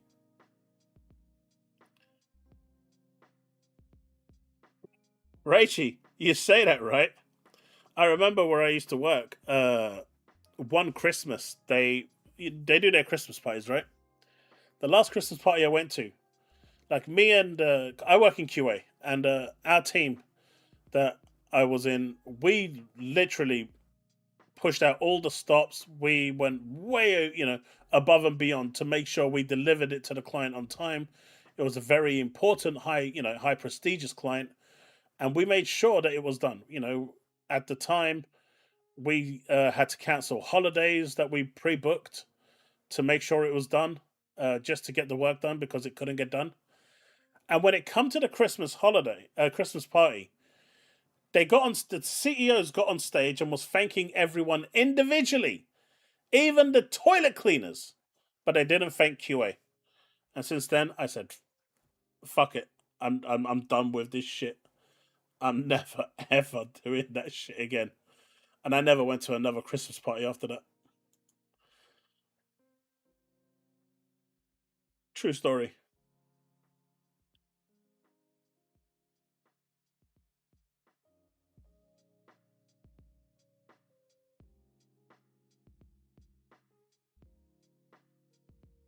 I don't know how QA is with you over there, but in the UK, I do know that they hire you for 11 months and then they fire you on the 11th month. And so you basically spend 6 weeks without being employed and then they rehire you. And here in the UK, they do that so they don't have to offer you a permanent contract.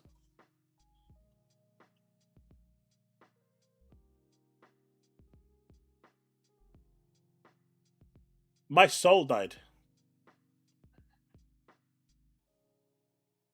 that accordions can be played to this very day.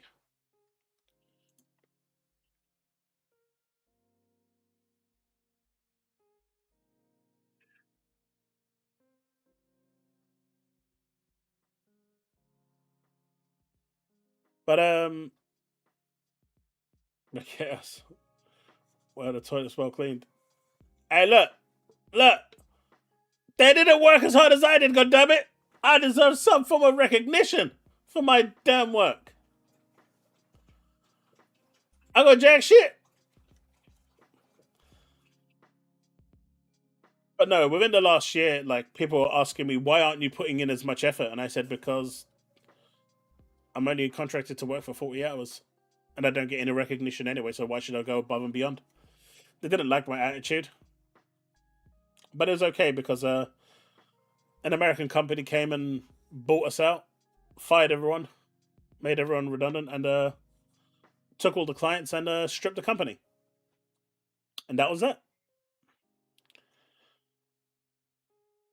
Take it easy, Paul. Enjoy your tarantulas. I am not wearing a wig.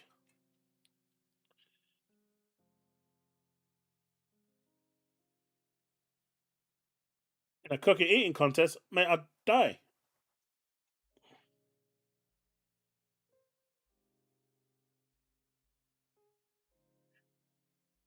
Yeah, that's why I just don't care about corpos.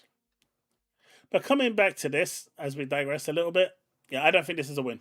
I think certain games should just. I don't mind like games like South of Midnight going to multi-platform, Kill going multi-platform, Keeper going multi-platform, but I think the tentpole titles should remain in the Xbox ecosystem.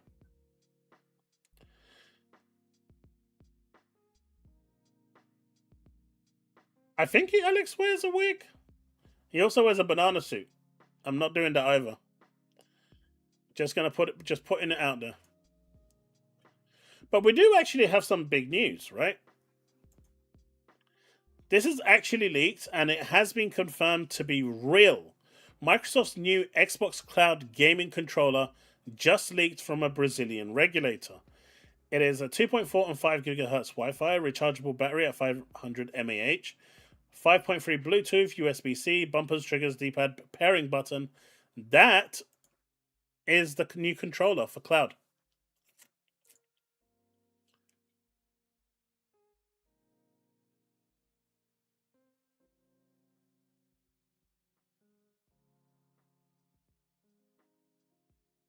Bring a champion to compete for you. Do you know what, Gorsty?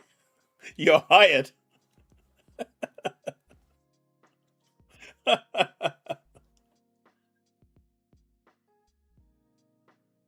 But why?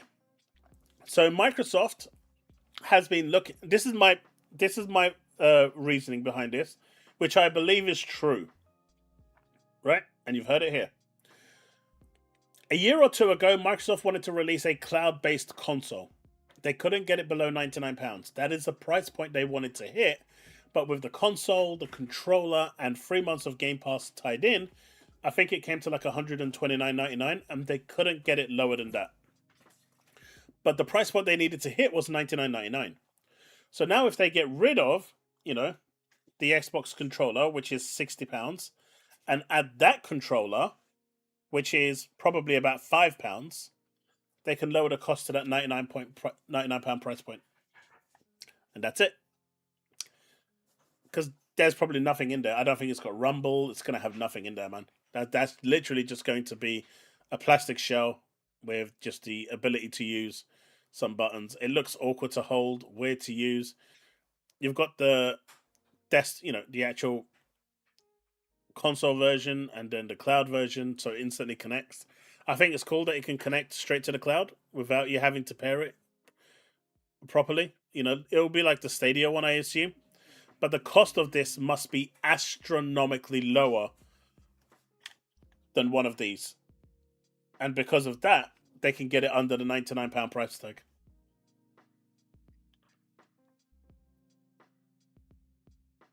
It does have triggers. You can see it here. There's the triggers. It's basically got all the buttons an Xbox controller would have.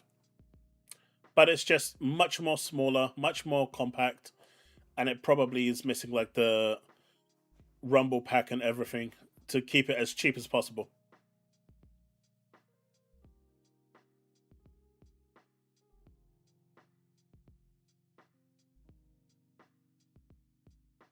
So tried to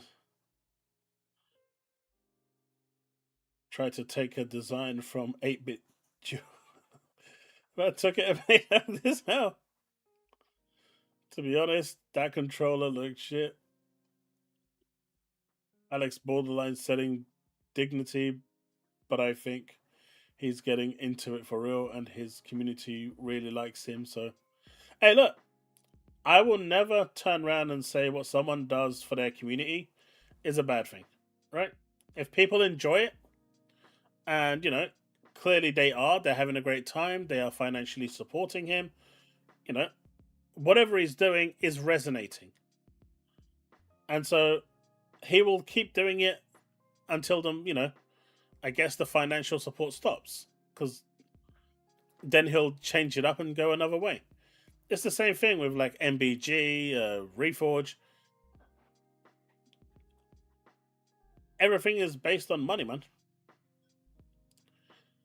You got to be entertaining and to make sure people support you and want to come back and see you again, or just be there for the numbers. Without you guys turning up, there's no point in me even doing this, right? The Fire Stick is basically a cloud console. Yeah, but this is going to be different. This is going to be their own cloud console. It's not going to have access to the Amazon store or the Play Store or anything. You boot it up, you go straight to the cloud, and that's it. Hey, Temu gave me a free tablet, so good on Temu. Don't forget, this is like the Xbox LIX. When we saw these are just designs, so there's going to be probably a bit more polish to it. But ultimately, this is it. You've got the grips over here to help you hold it a little better. It has no magic. It's going to be small, Raichi, so yes, you probably can.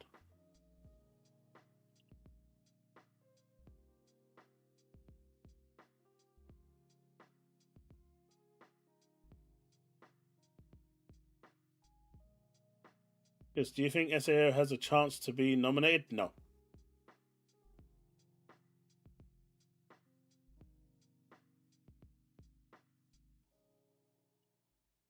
Oh no, it's Alex.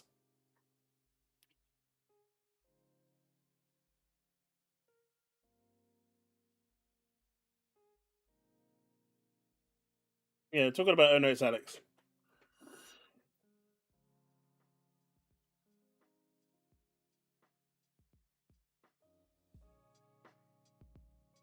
Isn't funny how there isn't any split games left? Yeah, we own like 20 plus. Yeah, like I got my Starfield controller here. I got my red one over here. Got a black one somewhere. And I've got another one somewhere. And I want to get the Forza one, but I'm probably not going to get it because there's nothing wrong with these controllers. It's like for the PlayStation 5, I've got uh, 4 controllers for that as well. 5 for the PS5, including the anniversary edition one. I've got a crimson red one, midnight black, and I've got the 2 whites that I got when I bought the console. The no, my first PS5 and then the Pro. And why you gotta insult me like that, Ghosty? I deserve compensation for that. That's just mean. Why have I made you sad, Shinzo? I did not do anything, and I deny all allegations. Man, I do miss local multiplayer. Wait, I'm not waving controllers about. Why would I wave controllers about? It's not like, you know, it's not a thing for me to do. You know, I know someone's waiting at the ready for me to pick up a PS5 controller to clip me. Ain't happening. I'm too smart for you guys. But it'll be interesting to see if after considering they're making this £5 controller, if they're going to be able to hit that price point, because that's ultimately what they want to do. There's no magic. Not in those controllers, there isn't.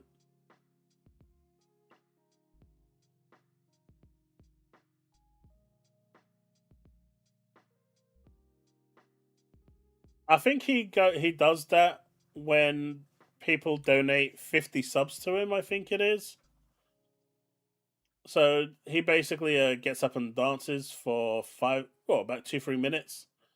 When people donate, people gift 50 subs,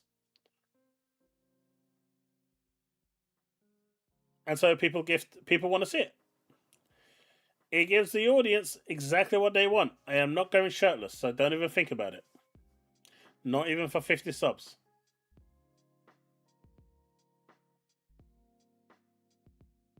Who doesn't have a PS5 Pro? Me? Man, I have to put it on every now and then just so I can make sure that the liquid metal doesn't dry up. I'm scared it's going to dry up.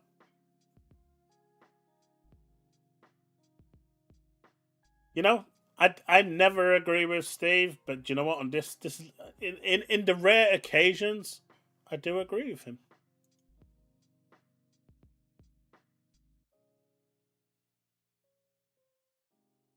I mean, 50 gifted subs is more than that, man.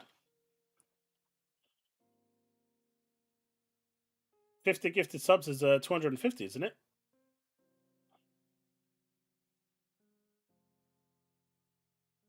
Unless my maths is like really, really broken right now.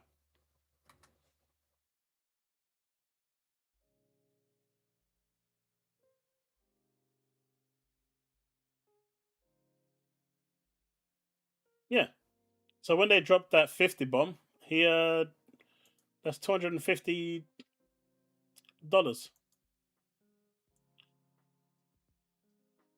Then if you go to 70% of that, he walks away with 175. You get naked for super chats? Yeah. Look, if I went naked for super chats, how many people are watching me right now? There is 41 people watching me. I would have 0 watching me. That's the.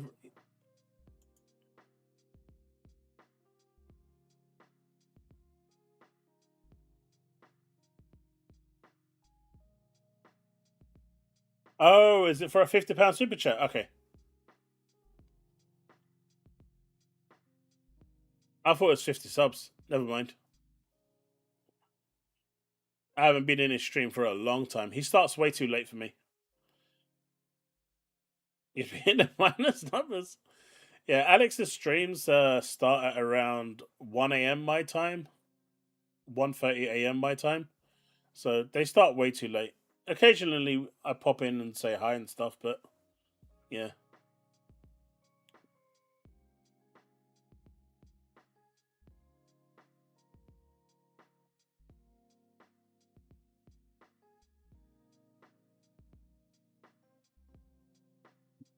Anklers.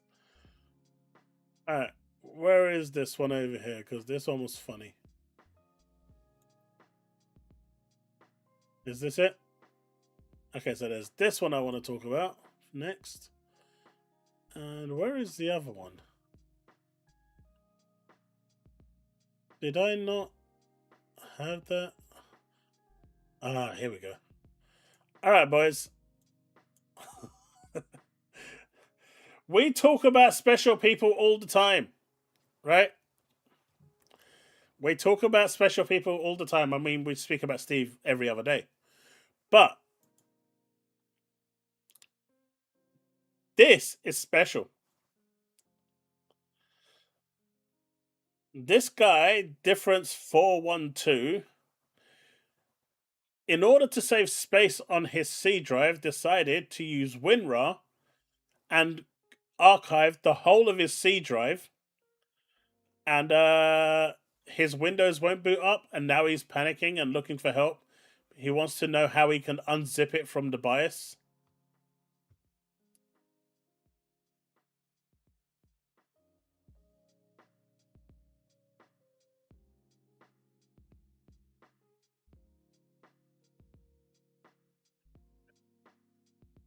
I shouldn't laugh at this, but this is.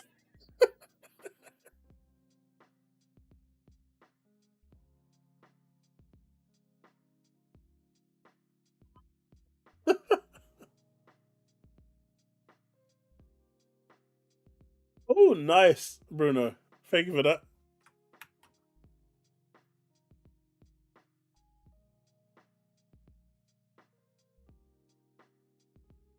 That is oh,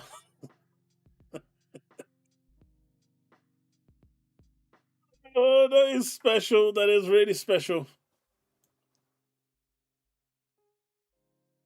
That is really special.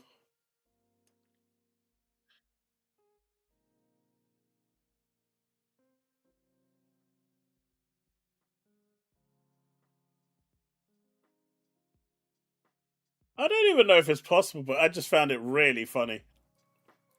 What was even funnier was this one. If you're playing an FPS game, like say Overwatch or anything like that on Steam, or and you're using the new shiny Steam controller, you get banned for using the new Steam controller because you have a competitive advantage over other controller users. So yeah, have fun with that one, folks. So accounts are being banned for because people are using the Steam controller. That's up there with Delete System 32.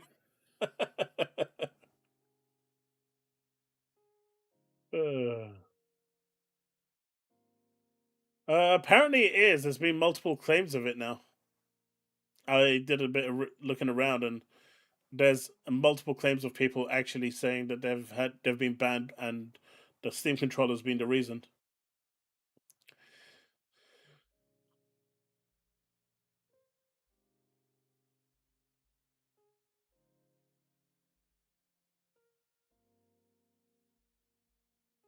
There's lots of things you can do with the trackpads that you can't do with a standard controller. The trackpads can be configured to pretty much do like a lot of things, like proper macros to run multiple sequences and stuff like that. They can do a lot of shit if you really wanted to. And so I'm guessing that's what people are doing. They're not just being banned because it's there. They're being banned because people are using them to gain a proper unfair advantage.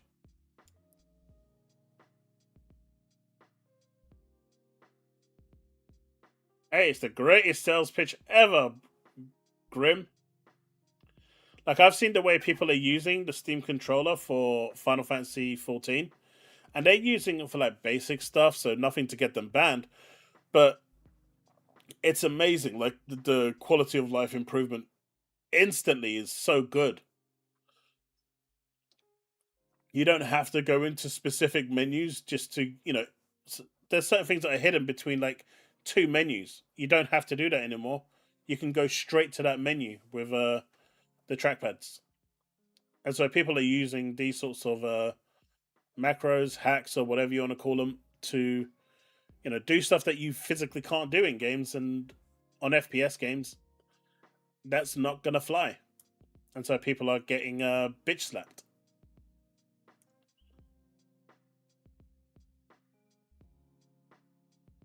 Ponies running around.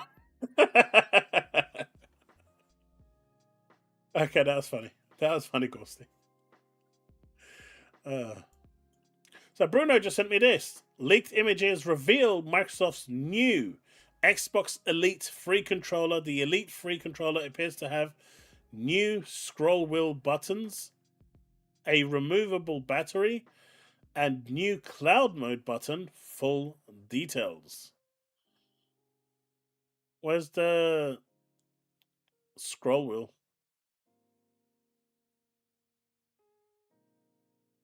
Either way, see if it's okay. We get more pictures over here, which is good. He didn't block this one, so that's the controller we've seen. There's the scroll wheels. I'm not sure what they'd be used for, to be fair, but they're there. And you've got the pair button, you've got the local mode, so you can use it locally, and then you've got the cloud mode. So it looks like the new Xbox Elite 3 is on its way. And there's the replaceable battery pack. See, this is much better than the other controller they showed, right? There is no way the Steam controller looks better than this glorious chubby boy.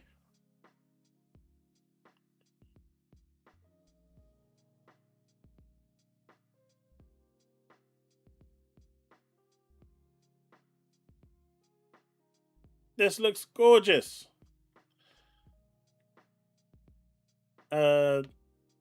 As filings at Anatel indicate, this updated controller has a smaller 1528 removable battery compared to the Elite 2 at 2050.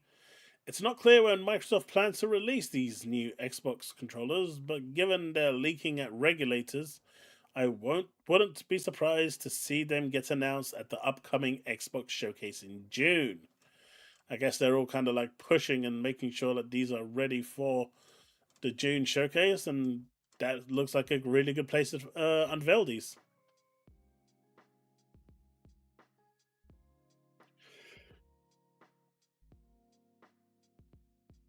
GameCube pads. What is this? Finally, a scroll wheel and a controller.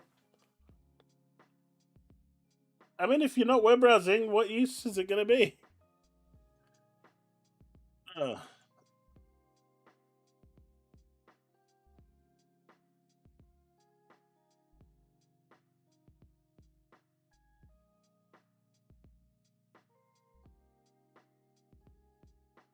Uh, we don't know what the sticks are, but hopefully, they're not going to be the standard sticks because they're nasty.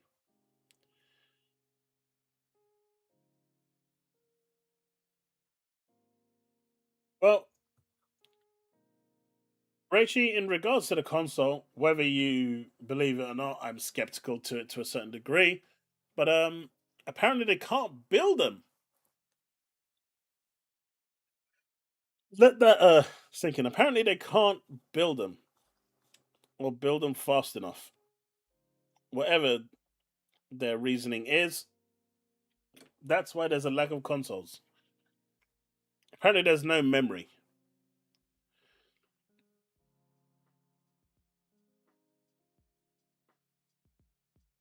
Hey Blackfire, I'm doing good, thank you. How are you?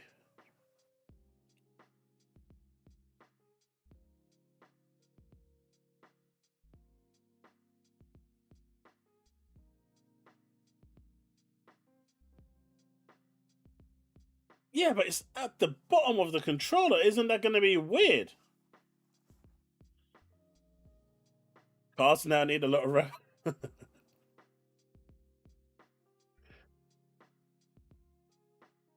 AI.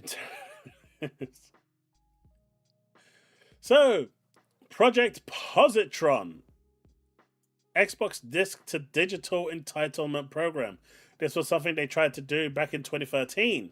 How are people feeling about this? What's people's views? How do they feel about it?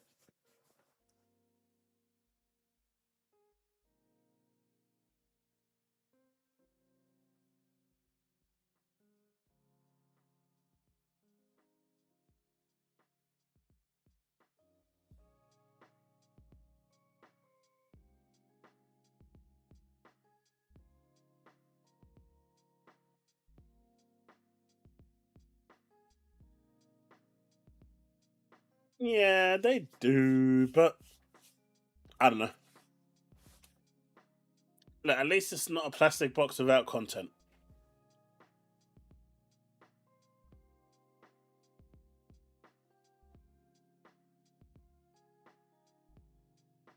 I don't have many discs remaining. I do have a few that are actually quite pricey, or just super rare. Like on the original Xbox, Gun Valkyrie is like super rare, so I kept that.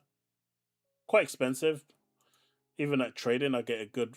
I think I get like 70, $80 for it, which is quite nice. But I've kept it for reasons. But yeah, I don't have many physicals left. But how would this work?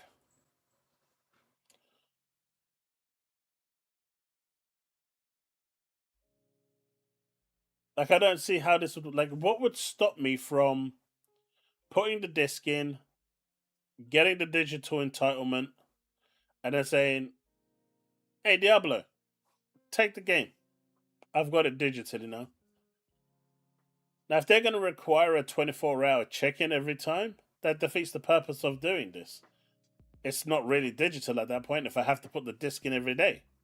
So, how would this work? Are all the games running printed, on the same SKU, which would mean they have the same ID number, which I believe they do. I don't think they're different.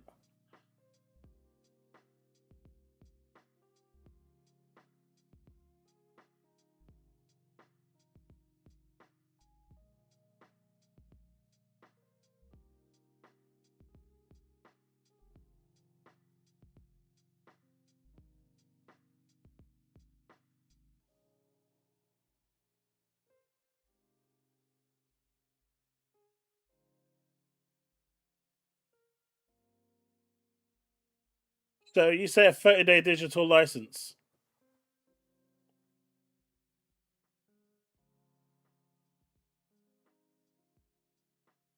They shouldn't put restrictions on it. Why have someone stop you?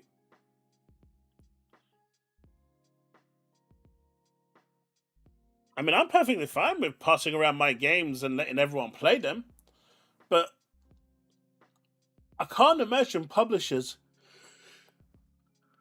and Microsoft are going to be too happy about that. I mean, I can literally go buy a game, come home, put it into my Xbox, take it back out, go back to the store, sell it, get max profit, max amount of money for it, complete it in the 30 days, and Bob's your uncle.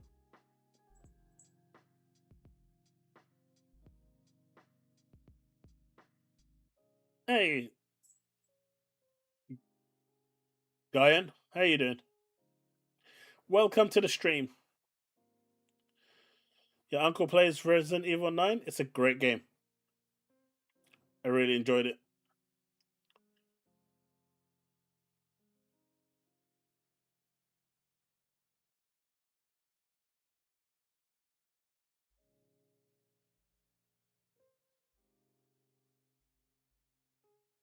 Yeah, Blu-rays. I keep the disc and give the digital code to my friend.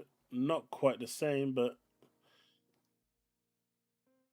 I mean, there's a if each disc has a unique code on it, like a unique identifying code, then what could happen there, which seems like the only way that I can think of really, is that when you put the disc into your drive, it registers that as a digital license on your machine with that unique code. And then you can play the game digitally. But then the disc itself becomes a coaster until you disassociate it. I mean, this whole thing will kill the secondhand market.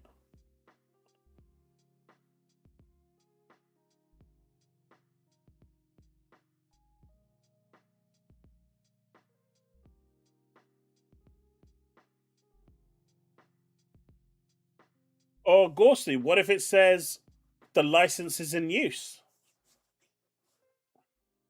and it doesn't auto change it?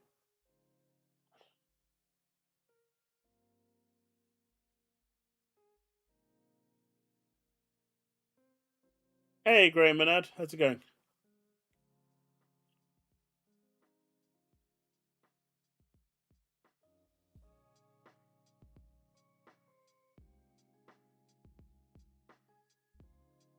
So I don't know. This is.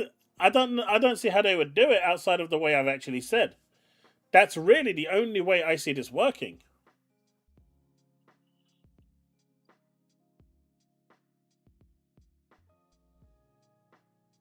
Hey, look, if I'm in my raid and I'm on the final boss and that boss has got 1% health and you revoke it, when I'm at that 1% health after a 15-hour fight, I'm gonna come and find you. There ain't no way you're gonna hide. That's what I'm saying. You better not be revoking that shit.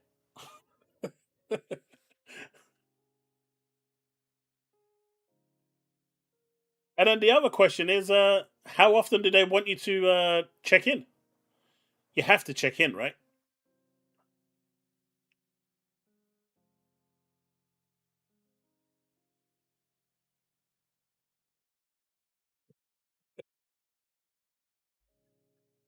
Can you imagine? Give Helix teeth like the Pragmatico and Diana's awesome. I don't know. I think this is basically what they proposed back in the day on the Xbox One. This is the same system, really. But back then they required a 24-hour check-in, which kind of defeated the purpose. You had to check into the Xbox servers every 24 hours in order to continue using it. Obviously, today everyone's got internet access, so it's not really that big of a deal. But it still sucks to have a 24-hour check-in. If anything, the fee is what it costs to make that physical disc. I don't know.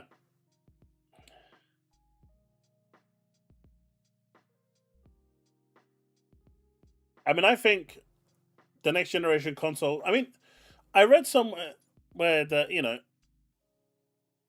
analyst is saying that the next generation consoles are going to be digital, and I'm like thinking, the current generation consoles are all digital right now, right? Sony's already abandoned the disc drive, right? Sony has said the PlayStation Slim is digital. You can buy an add-on for the drive, but when you go and buy it out the box, it's a digital console. The PS5 Pro is already a digital console. It's not a physical console. There's no disc drive. Sony's already transitioned to this phase. The only console that you can buy today out the box right now that has a disc drive is the Xbox Series X. PlayStation doesn't offer it anymore. Nintendo decided to YOLO that years ago. It's really funny because the company, Microsoft is the one that's trying to push everyone off physical. Yet they're the only one that is offering a de facto digital physical console.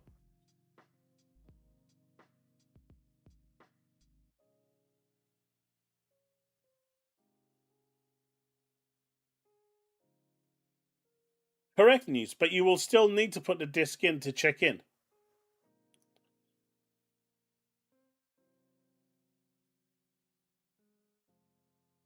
Yeah, this is gonna be an interesting one to see how they actually work the logistics out for this. Hey, is my cat crying out there? No, I don't see him. This one's gonna be interesting to see how they work out the logistics because I don't, I don't know. I it's weird, and I hope it's not like a 24-hour check-in because that will kind of suck.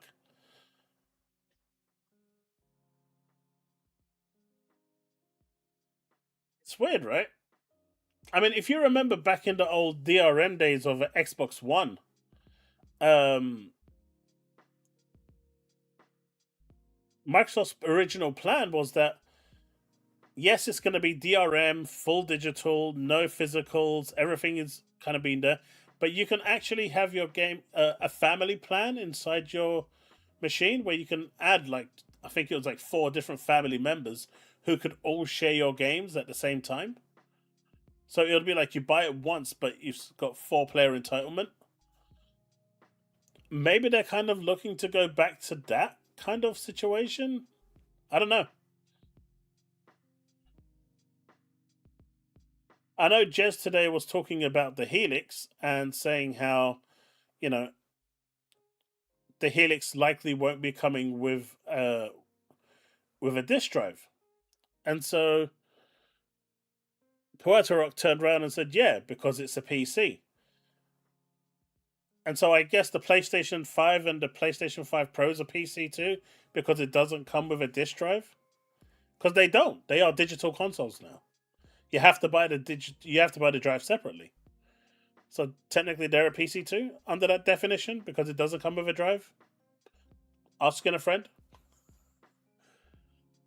Just wait until it's tied to your digital ID or biometrics. No, I like my limbs. That's a bad idea, man.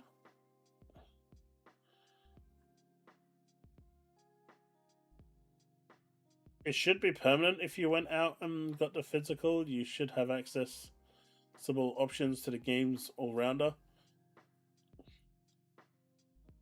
Yeah, but if I've bought the physical and I've plugged it in and I've done this Xbox Disc to Digital Entitlement program, unless it turns my physical into a coaster, it will always require me at some point to plug that disc in to check in, validate that I've still got the disc.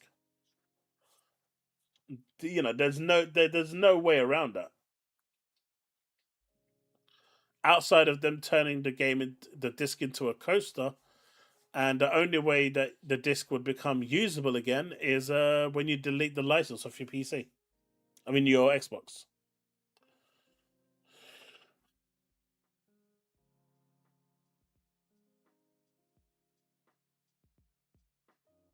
But I have a Blu-ray burner through WSB.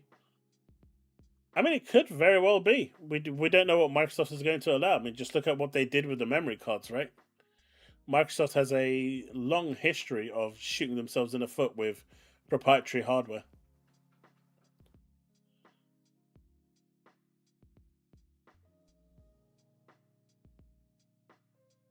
This game on. Hey, Bold Alpha Wolf. I got a butcher's knife here. Where's your biometric scan on your fingers? I just need access to your gaming, you know, catalog for a little while. Yeah, I'll bring it back when I'm done.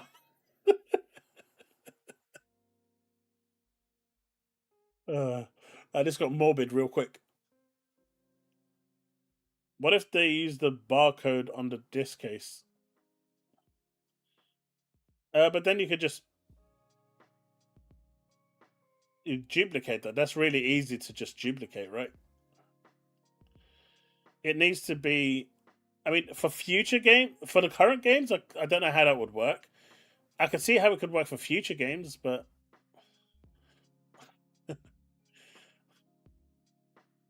I think what I don't know right now is if the discs themselves, when they get printed, do they have like an individual identification modifier code on the disc?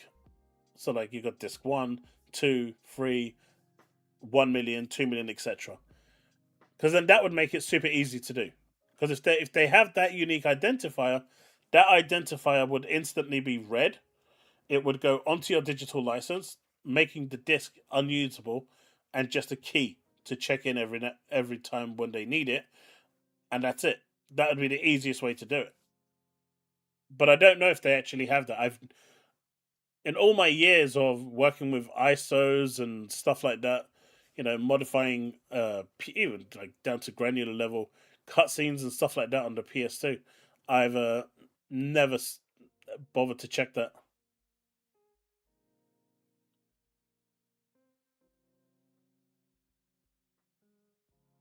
Hey, Snow Spring, what's 15 minutes left? Gamer tries to amputate and for its digital game licenses. You know that would happen, right?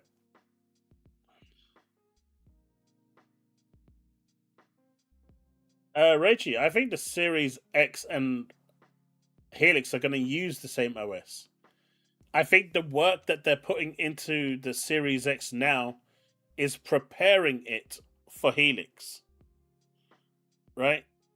It's weird that they're doing all this work on the Series X now, when it's got what 6 months to a year left of its life, that they didn't bother doing for the past what 7 years, and they've only now decided to do it with 6 months remaining. I know these are quick wins, but it's still effort and resources going in. I feel like what we're seeing now is a evolution of what the Xbox dashboard is. They're adding so many features, doing so much work to it. I think that this is what you're going to see. I don't think you're going to see the Xbox PC app as the dashboard for your Helix. I don't think that's what you're going to see. I think you're going to see the console dashboard.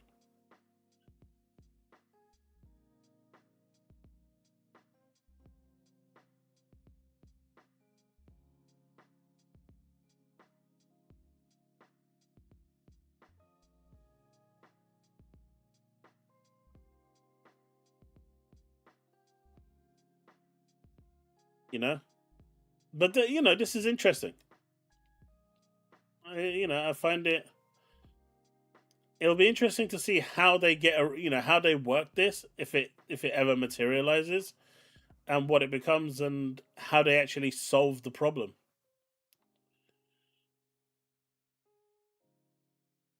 You mean in terms of hardware or just OS? Hey, look, digital rights deserve the same rights as human rights. They have feelings too. God damn it! It'd be funny how the Xbox One VCR have to say.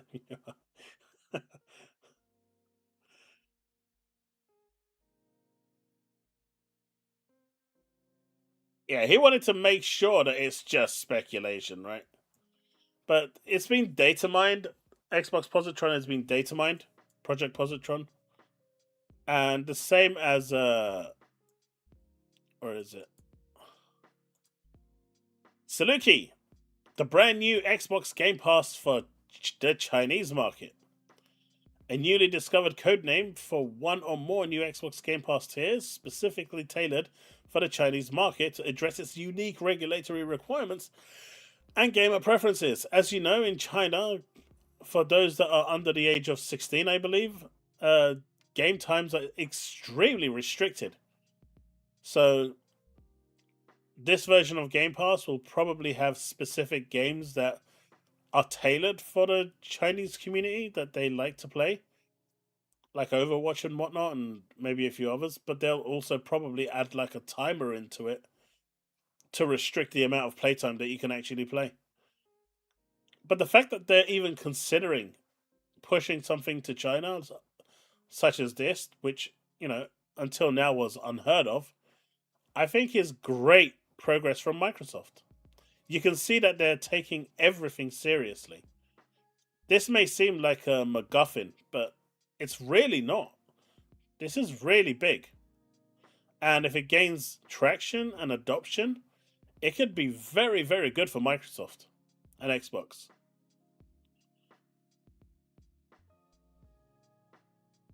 Nothing is sacred. Adaptation, nothing.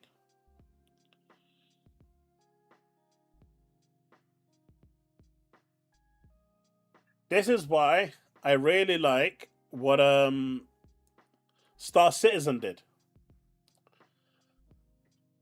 Star Citizen put a bunch of stuff into an update, right? Into the code. And so the community immediately, as soon as the update went live, started data mining to see, what was there, and everyone went crazy at some of the features that were there, right? And they've been trying to figure out what it is, what some of these codes are, and what they're relating to. Some stuff looked like it was pointing out to the edge of the solar system, so people were flying out there to see what they could find and everything. And then 6 weeks later, they had like a live showcase to talk about the updates and work in progress stuff for the thing. And then, just as a buy through, they turned around and said, "Oh, by the way, that stuff that you guys have been going crazy about for the past 6 weeks, that you data mined, We just want to let you know that we just put it in there for the sake of it to fuck with you all. It's been really fun watching you guys wasting your time. Back to the show. I will always give them kudos for that. They just put a bunch of stuff in there in the update to mess with them all. To mess with the data miners. That was brilliant. That's genius. I like it. I wish more companies did that. In other news, the community wasn't very pleased with that situation.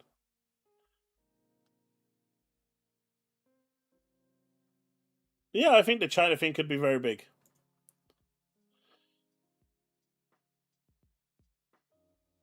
I like Star Citizen. There's nothing wrong with it. I mean, it's costing a way too much money, but the shit you can do in that game is surreal, man. There's nothing that comes close to it.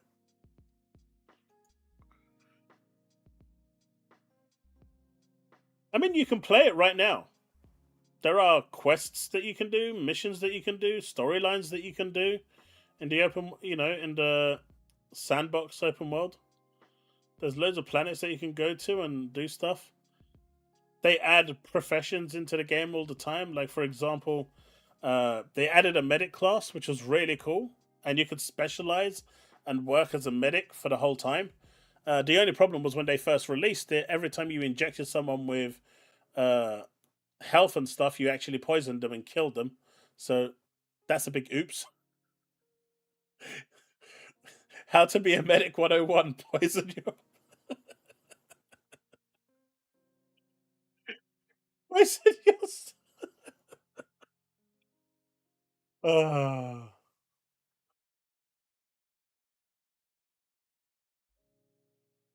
I will. Would. I know I've been saying this, and my friend has been asking me when we're going to do it. We will. Because he has all the ships. But yeah, they released a medic class, and every time he healed someone, it killed him. Uh, then they fixed it, and it had like a 40% chance of actually killing you. Like me and my friend were in this base. We were taking out the enemies, and I got hit a couple of times, so I went to heal myself. And after I injected myself, I poisoned myself with a med pen. Has it been officially released? No. But Squadron 42 is supposed to, they've confirmed that Squadron 42 is being released this year. I'm expecting at 11:59 and 59 seconds on December the 31st, they're going to announce a delay, but not any sooner than 11:59 and 59 seconds. Mate, what about yourself? I injected the med pen to myself and I was dead. There's been some really funny moments though. Like for example, we were playing. We were going in hyper warp speed from one planet to the other, and I wanted to show my kid what it looked like. So I told my friend, get out of the cockpit, leave it on autopilot, and let me sit there so he can see it. So he said okay, and he hit the auto eject button accidentally.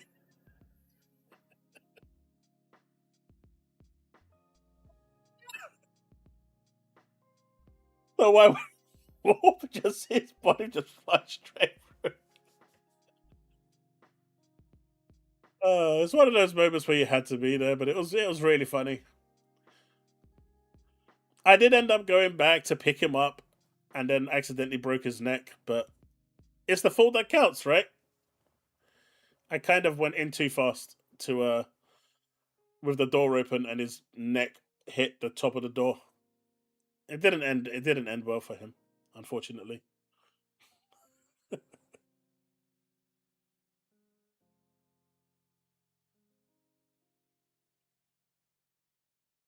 AMD's new graphics cards are apparently on their way, confirmed for RX 7000 GPUs coming in July with 6000 series support due next year. So, FSR 4.1 upscaling is confirmed. I don't know how good this is going to be compared to the others, but isn't the 7000 GPUs old? Or is this just me being crazy? Because I thought 7000 was old. Wasn't it 9070 XT like the new one? But the fact that they're going retro and supporting older models, if these are older models, I think they are. I don't do AMD GPUs. I only do NVIDIA, so the numbering system doesn't really mean anything to me. They're a few years old, right? That's what I thought. But the fact that they're going back and supporting it, unlike NVIDIA, is really cool. And, say what you will about AMD, stuff like this is good. I remember when they introduced FrameGen on the 4 series graphics cards. And in an update, they actually enabled it for the 3 series as well. So it was great. People on the 3 series were using FrameGen.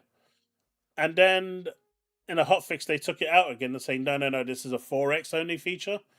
But people had it available, it was working on the 3X. But yeah, AMD just, Intel says, no, if you want the latest features, you buy the latest graphics card.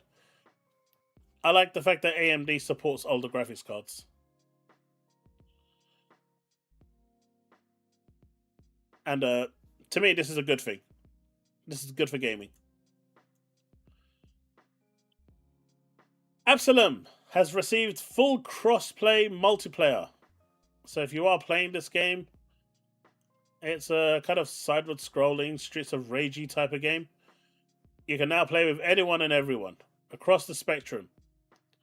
And yeah, it is available on Xbox as well, finally. So if you are interested in this, check it out. There's more people to play with now.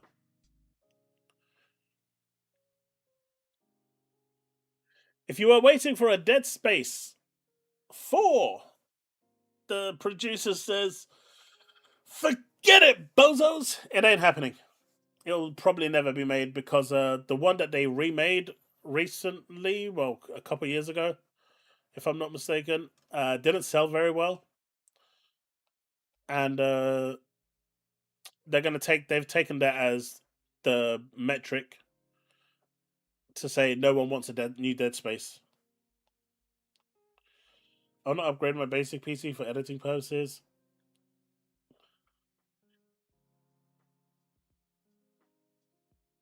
PR stunt to build hype. I find a lot of these companies are now releasing remakes and remasters to see if and they're using those as a gauge to see if there is any interest, if there's any hype. So I'm not sure if this is a PR stunt because the last Dead Space remake just didn't sell well at all. In fact, I don't even know if it made a profit. So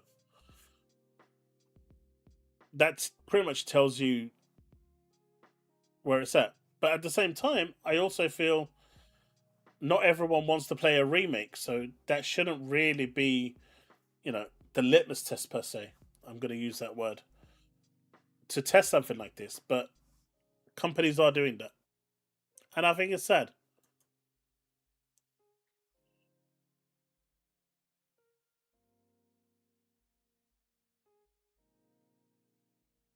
It's not about buying single player games, it's about buying this specific game, and they didn't buy it.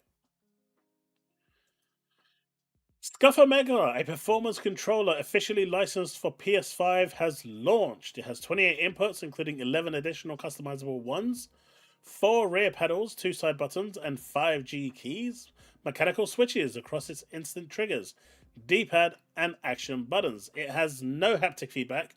You can't put your PS5 on when you press the PlayStation button. You have to walk over to your PS5 and actually manually press the button yourself in order for the game to actually switch, the console to switch on.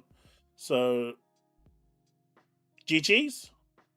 I've had a few problems with other aspects of it as well. I don't think this is the big win that Scuff was hoping for.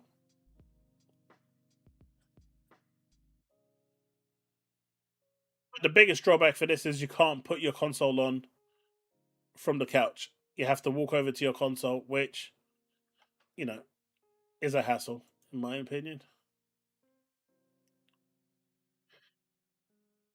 Going back to a bit of Forza, I think there's a big difference between Forza Horizon 5 and 6. I didn't realize how big of a difference it actually was, but that is quite a stark difference. The lighting in 6 has drastically improved. The trees remain more or less the same in terms of quality and design, but it's the lighting that's made a huge difference here.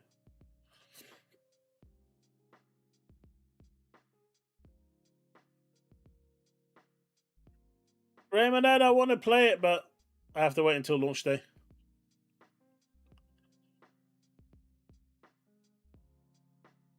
Sony has decided that they simply can't make games anymore, so they're going to give permission to external studios to make the games for them from their classic IP list of games, and they can have full access to Decima Engine. So hopefully, unlike their own studios who are struggling to make anything at this present time, third-party studios can take their IP and the Decima Engine and make something, rather than there being nothing. Make of that as you will.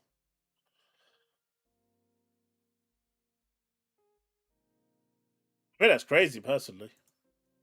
But if they can't do it, let someone else do it. Silent Hill F has reached over 2 million units worldwide, which is pretty awesome. Silent Hill 2 has reached 6 million units worldwide.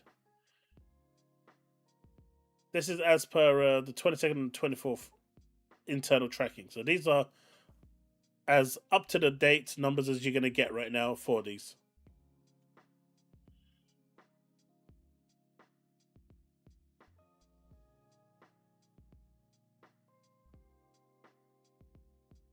It's 55 minutes, your PC's taking a flight back to the UK.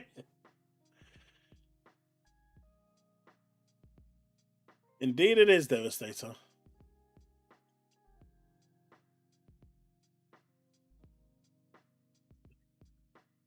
Some sad news. Gang of Dragon developer Nagashi Studios official website has gone down. YouTube has been deleted. They are pretty much done. This comes after NetEase pulled funding when it was discovered the game needed another 44 million to be finished. It turns out that the actual director for this game, who used to work at Sega, actually made some pretty bad comments. And that's followed him around ever since. And so people have pretty much been hating on this developer, this CEO, who founded Nagashi Studios, and have basically done everything they can in order to get the game shut down. They've been lobbying, they've been protesting, everything. They just didn't want this game to succeed. Maybe the guy made a mistake with what he said. Something about eating cheese, apparently. But it might be a cultural thing, I don't know. But this is a project that pretty much died, I don't believe because of a lack of funding, but because there was just too much negative sentiments where they just did not want this guy to succeed. And it's a shame because this game actually looked really good in the trailer we saw, and it wasn't meant to be. See, this is the situation where Microsoft could move in and say, hey, Nagashi Studios, I'll give you the 44 million, considering I make that while I'm in the toilet. It's not really a lot of money. The time I take having a dump, I've already made that 44 million, so here you go. Make it console exclusive, Xbox ecosystem, day one on Game Pass, that's your funding covered. And you've got Xbox on PC members to sell, and the game could have come out. You know, glorious opportunities like this just go to waste. Yeah, it was a statement, something about eating cheese. I can't remember. I read it, but it slipped my mind now.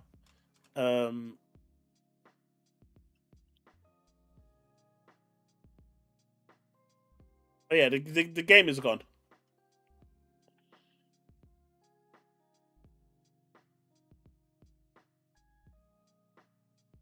Yeah, because Miyazaki actually quote tweeted this and or a post related to this, and I was reading it uh in his timeline.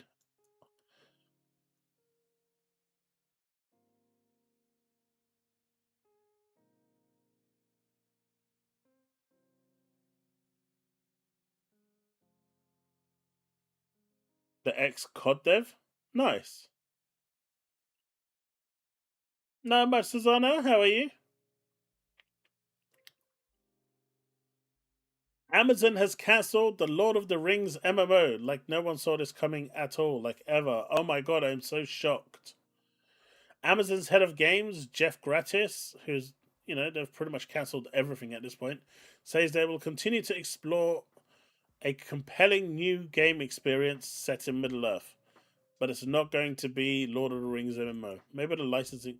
Don't they own the licensing for this?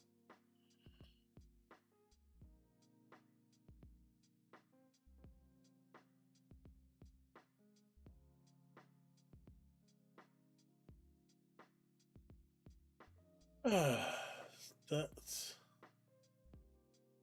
okay. We've got one final piece of news for today. Valve. Apparently, they are going to release not one, but 4 SKUs of the Steam machine. You're going to have the 512 gigabyte edition, a 512 gigabyte edition with the controller, a 2 terabyte edition on its own, and I know you're not going to guess this, but believe it or not, they're going to offer a 2 terabyte edition with the controller. So they're going to offer you 4 SKUs for this that you can buy. In terms of key takeaways, Valve is launching 4 configurations with 512 and 2 terabyte storage. A reservation system will be implemented to ensure access with only 20,000 units available at launch. Pricing adjustments due to rising component costs place the Steam machine at a premium with 512 gigabyte models, no controller, starting at $700, and a 2 terabyte model at $750. Like, why would anyone go for the 512 gigabyte and not for the 2 terabyte for an extra $50? I think this is probably going to be $800 personally, or maybe even $900. Raising questions about value for money. The Steam machine combines the versatility of a PC with the simplicity of a console. So I think people are already. Are they using it maybe? I don't know. Valve aims to differentiate the Steam machine in a competitive market by exploring customization options, balancing innovation with practically addressing stock and pricing challenges. But at $700 to $900, I think this is dead on arrival.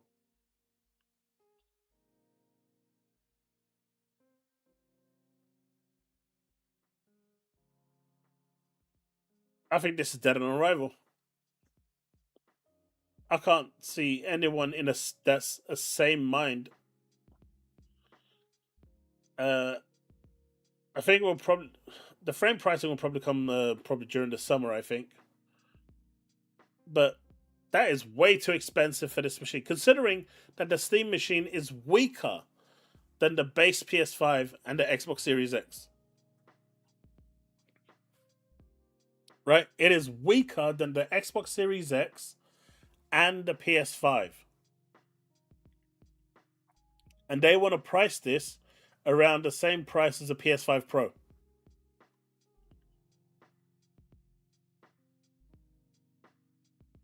God damn it, Bruno! Do you know what?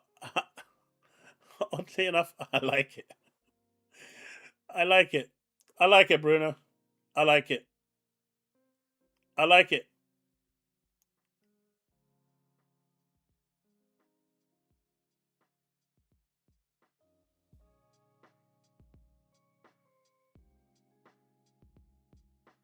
PlayStation's worst mistake.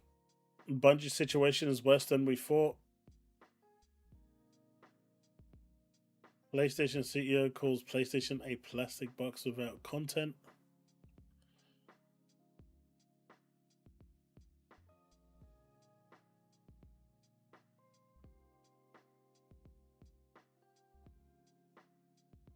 I'm interested in the Destiny one. I know it's going to be really biased, the Bungie talk, because he hates Bungie with a passion. All right, chat. There's 2 videos that I've seen here that we could work on. We could watch before we finish. There's one worse than we thought for Bungie. PlayStation's worst mistake. The Bungie situation is worse than we thought. From Reforge, Steve's favorite streamer. Or we got one from Kid Smooth where he says Xbox mode on PC update is good but very buggy. Yeah, go for it, man. I can show it on stream if you want.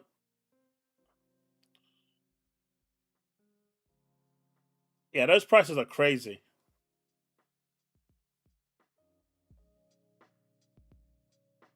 I expect a super chat though, for the humiliation I'm about to endure.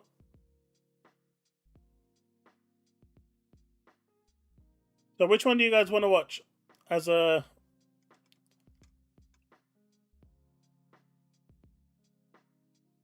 Let's see how long these videos are actually.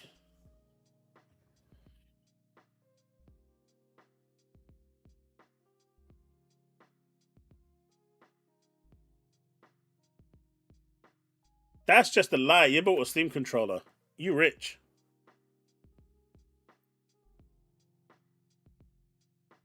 That's just a lie. Anyone that buys a Steam controller is loaded. Tell him, Steve. If he got money to throw away on a Steam controller, he got money to burn.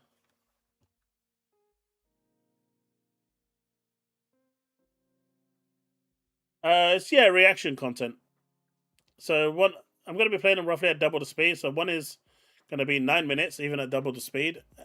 That's the Kid Smooth one, talking about the Xbox app. And then we got Reforge talking about Destiny, which is 7 minutes.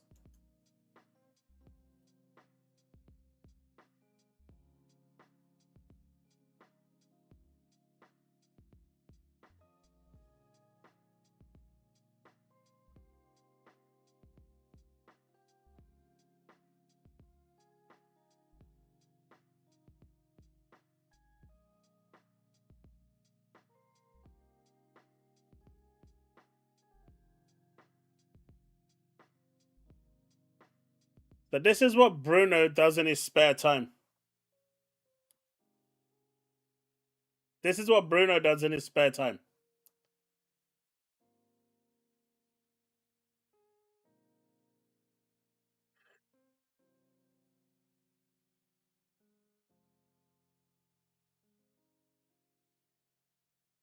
In his spare time.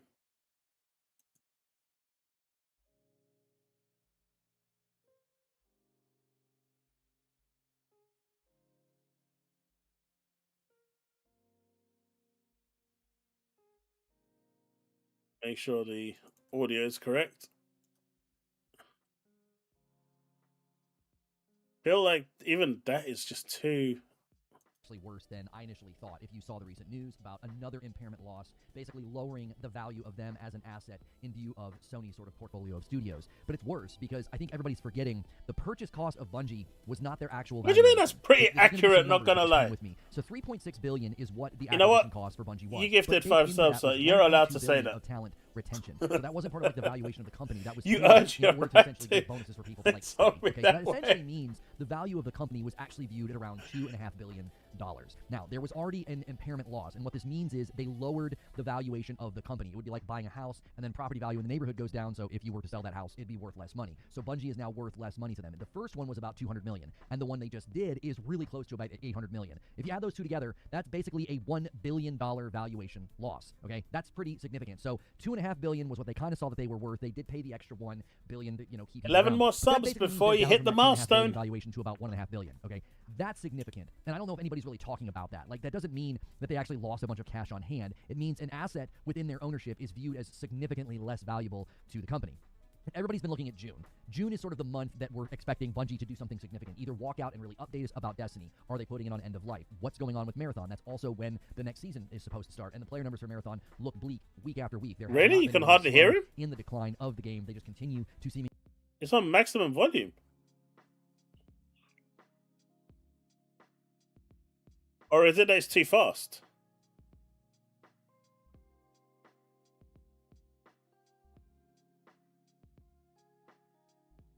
hemorrhage players. There's no floor in sight. And if you know anything about live service, that's bad, okay? We don't need to rebeat that dead horse because I feel like it's basically been done enough. But the point would be, I think, that something significant is coming. And I anticipate that being pretty significant layoffs and restructuring of Bungie. We already had hints that they are now considered a PlayStation studio. I think that independence has essentially left the room. We knew there was growing fears that once those final payouts came in 2026, after Marathon was shipped, that a bunch of the leadership was going to walk. It wouldn't surprise me if there was a very frank conversation, like PlayStation just said, listen, who's leaving? Let's set this studio up to flourish. We need to know who's leaving. We can set up transitional periods. But since the valuation of the company has been so significantly lowered, I would expect... Do you want me to start it again then? Since you guys love hearing him? Basically going to replay 1.5 minutes again. Yes, no, or continue? I can restart, that's not a problem.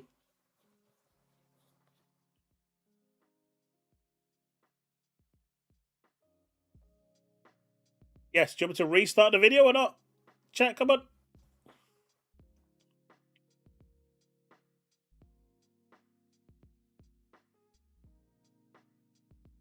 It sounded muffled before, maybe it was just too fast. I can work out what he's saying, but I'll put it down to 1.25. Alright,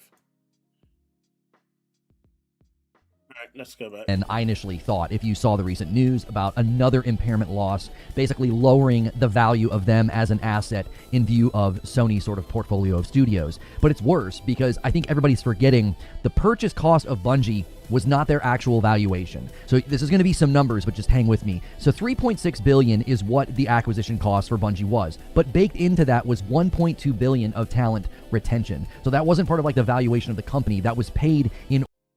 So where has that money for the talent retention gone? They lost a lot of people, right? Mark Noseworthy, Luke Smith, the guy that does the music, I can't remember his name right now, but he made all the legendary music for Destiny and Bungie, you know, for Halo as well.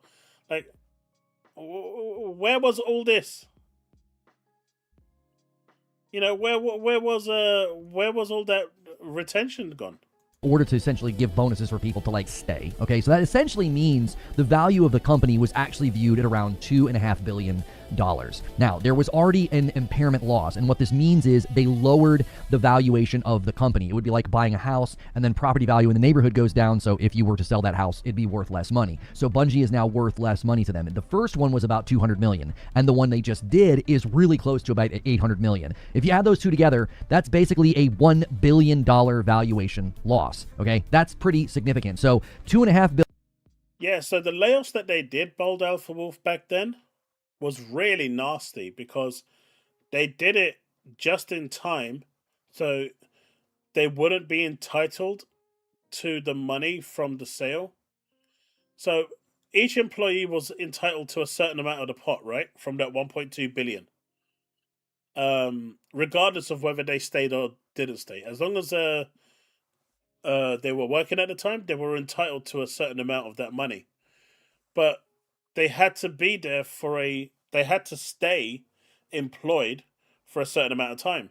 Let's say, for example, that number was 12 months. What Bungie went and did, they looked at the roster and said, right, these people are here for 10 months. We need to get rid of them next month so we don't pay them anything. And so Pete Parsons basically went in, got rid of the people so he wouldn't have to, pay them, and kept the money for himself. Like the situation that Bungie was in was just nasty. It was so bad that I actually stopped playing Destiny. I can't, you know. I finished playing the Final Shape because I said I was going to finish playing that. I played it that long. I'm going to see it to the end. But after Final Shape, I was done. There's no way I could support that company with Destiny.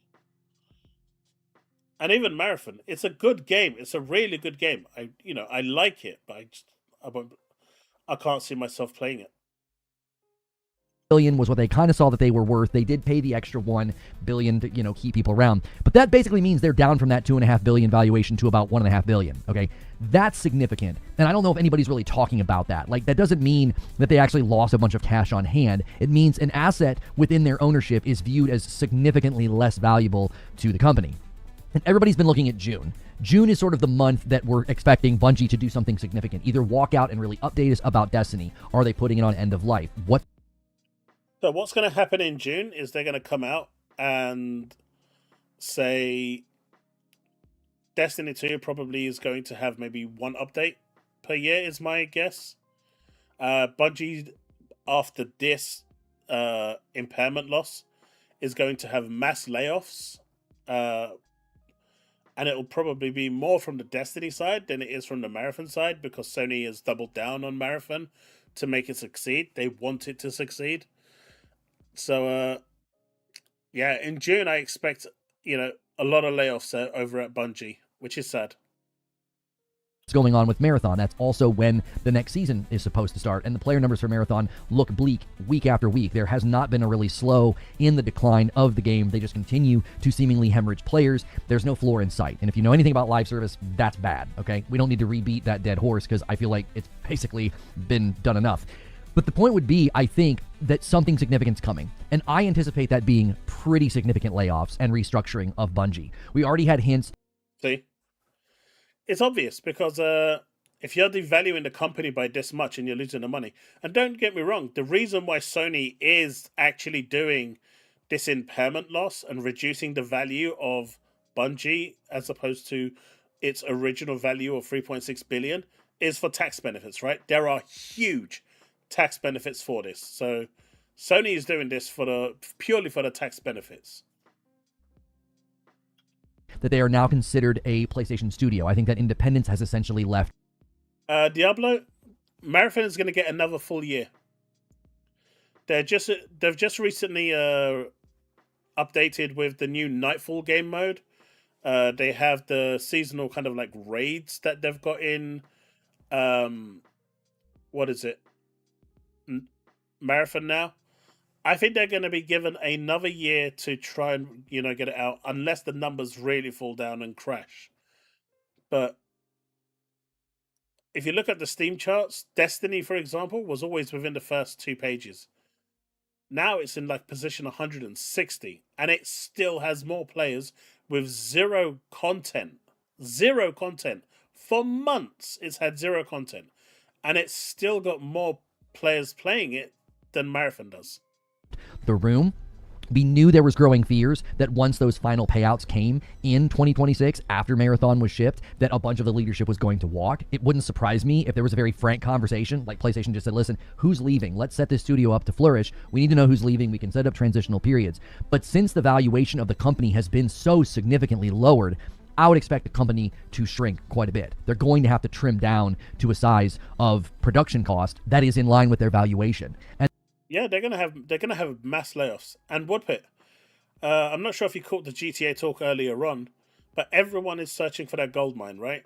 That nest egg. Grand Theft Auto Online makes 500 million a month. Gachas make somewhere like that all the time, right? I don't think I'm not sure if they make exactly 500 million, but they're making like 50 to 100 million a month easy. This is what people want. These companies want. They want this, continued revenue of 500 million, 100 million, 150 million, even 50 million a month is still nice, right? But they want that, revenue to be coming in all the time. And so once you find a game that can do that, that's all they're going to focus on. The ones that die instantly, they're seen as acceptable losses, collateral damage. But if they strike gold just once, they're set for life.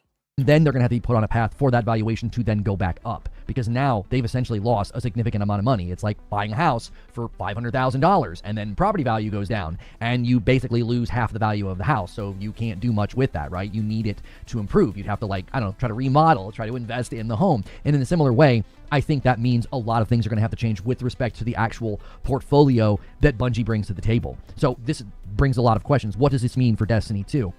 Well, if you read that post where they said they were going to finally talk to people in June about Destiny, I think it really reads as this is the last hurrah. They're no longer going to call it Shadow and Order. It's going to go by a different name. I think it's essentially going to be setting up the game for end of life. A lean team, a live team, something just to kind of keep things going.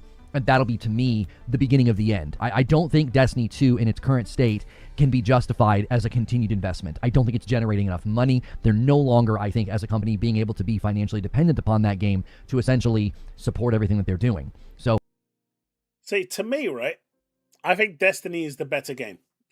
Like, if they had to double down on one, I think Destiny is the better one.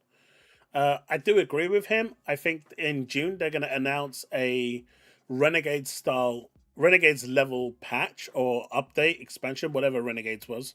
That's the one I hear that done really well. Edge of Fate, not so much, but Renegades one was pretty well received. So I think they're going to announce a patch up, an update of that size caliber. And then for the rest of the year, it's going to be seasonal updates, like for Halloween, Valentine's Day, Guardian games, and so forth, and like the Christmas events, to carry it forward till the next year, which essentially is borderlining maintenance mode. I really think they should have been working on a Destiny 3, something they didn't do, and they haven't even started. It's not even in incubation. Pete Parsons really is like the ultimate villain here, right? He went to Sony at the time and said, hey, look, we've got all of these games in incubation. We've got Gummy Bears. We've got all of this. We've got like 7 different projects. Project Payback and all of this. And Sony saw all of that and said, damn, you got a lot of projects working there. One of these are going to be super successful. And then it turned out every single one of them just died after Sony paid them all that money. And Pete Parsons just stood there laughing at them. Like, Pete was, he's just he's a special kind of guy. But if I was Sony right now with Marathon, what I would do is this. I would make one map free to play, and people that are playing it right now, because right now you have to buy to play Marathon, and that's a tall order for people that do not like those sorts of games. But if they could have one map that is free to play, just one, that can get people in through the door to play with their friends, to check it out, to see if they actually like it, if it actually is a game that they can enjoy. Even if it means that it's going to help, at least on that one map, the matchmaking, happy days. Even if they convert like 10% of those free-to-play players, that's 10% more players than they would have now than they wouldn't. But I feel like they need to do something in order to get people in through the door to try the game. Now, I like Marathon. I don't like extraction shooters. I think the gunplay is great. I think the aesthetic looks good. But you need to like that sort of game in order to enjoy it. And the problem is, the barrier to entry is too steep. They need to make one map free to play to get people in and let them experience the game with their friends. And that way, if they like it, then they can upgrade to the full package and Sony gets paid for it.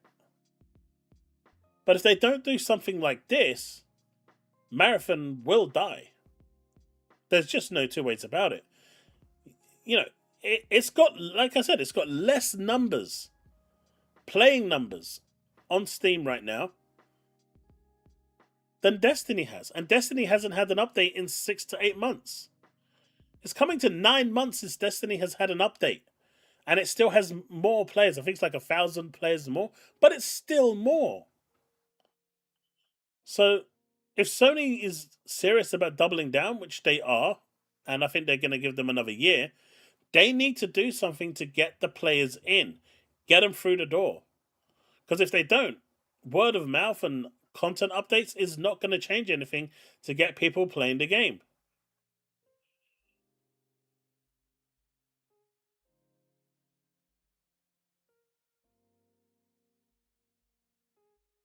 Eight to 11 hours in the beta. Yeah, that's the problem, Bold Alpha Wolf. I think during the beta, I played it for about 3-4 hours, and I knew exactly what it was, and I liked it. And when I got the game, Sony gifted it to me. I played it for another 3-4 hours, and I liked I liked the gunplay. I like the PvE side of things. The PvP side of things I don't like. But that's what it is. It's a PvPe extraction shooter. Right? And the fact that Arc Raiders came before it already crippled its chances. Marathon has been plagued for years, right, with development hell. So they need to think outside the box in order to get this game to survive. Or Bungie is going to disappear. There's just no two ways about it. Sony just haven't learned how to properly manage a live service game. They haven't. They absolutely haven't. Like, what harm would having one map be free to play do to the game? Where is the harm in that? And like I said, even if they convert 10 or 15% of the player base that's free to play, that's jumping in on those maps, that's still people buying the game and funding the game. Right? And then they might have friends who are on the same boat that they can say, hey, look, there's a free-to-play map here. Let's check it out. And if you like it, happy days. We don't have to play it sweaty or anything. Just have a good time. I think they're going to do some kind of a last hurrah, maybe similar to what they did in Destiny 1. We've been watching a lot of the Destiny 1 videos. I did a bunch of reactions if you want to see that live stream to the one hour-long video. And we all remember Age of Triumph. It was sort of like the glory days of Destiny 1. It was like the greatest hit, and I think they could do something like that for Destiny 2. It'd be great to bring back a lot of that content and just have it cycling and giving people something to do, but it wouldn't be new, it wouldn't be substantive. It would essentially be putting the game into cruise control so that it doesn't need a lot of support anymore. You can't justify the bandwidth and the man. So what he's saying is, put Destiny 2 into the position Destiny 1 is. You can go and buy Destiny 1 right now and experience the full story of Destiny 1 from start to finish. The problem with what he's saying here, you can't do that with Destiny 2 because they've sunset too much. You don't have the Red War. You don't have the Reef. You don't have a bunch of stuff. All the seasonal content that applied to the story, it's all gone. They've removed like half the game. What's left there is but a shell of the story. They kind of leave a little bit in there, but so much has been taken out of the game. So they can't do what he's saying. Because Destiny was designed, the original, when they finished working on Destiny 1, that was designed as a forever game. You can play it through and still enjoy it today. So many Destiny 2 content creators now are playing Destiny 1. It is the better game. It always has been. And Susanna, to answer your question, there's a big following for extraction shooters. It's not like hundreds of millions, but Tarkov is probably the biggest one. And that usually has a lot of players.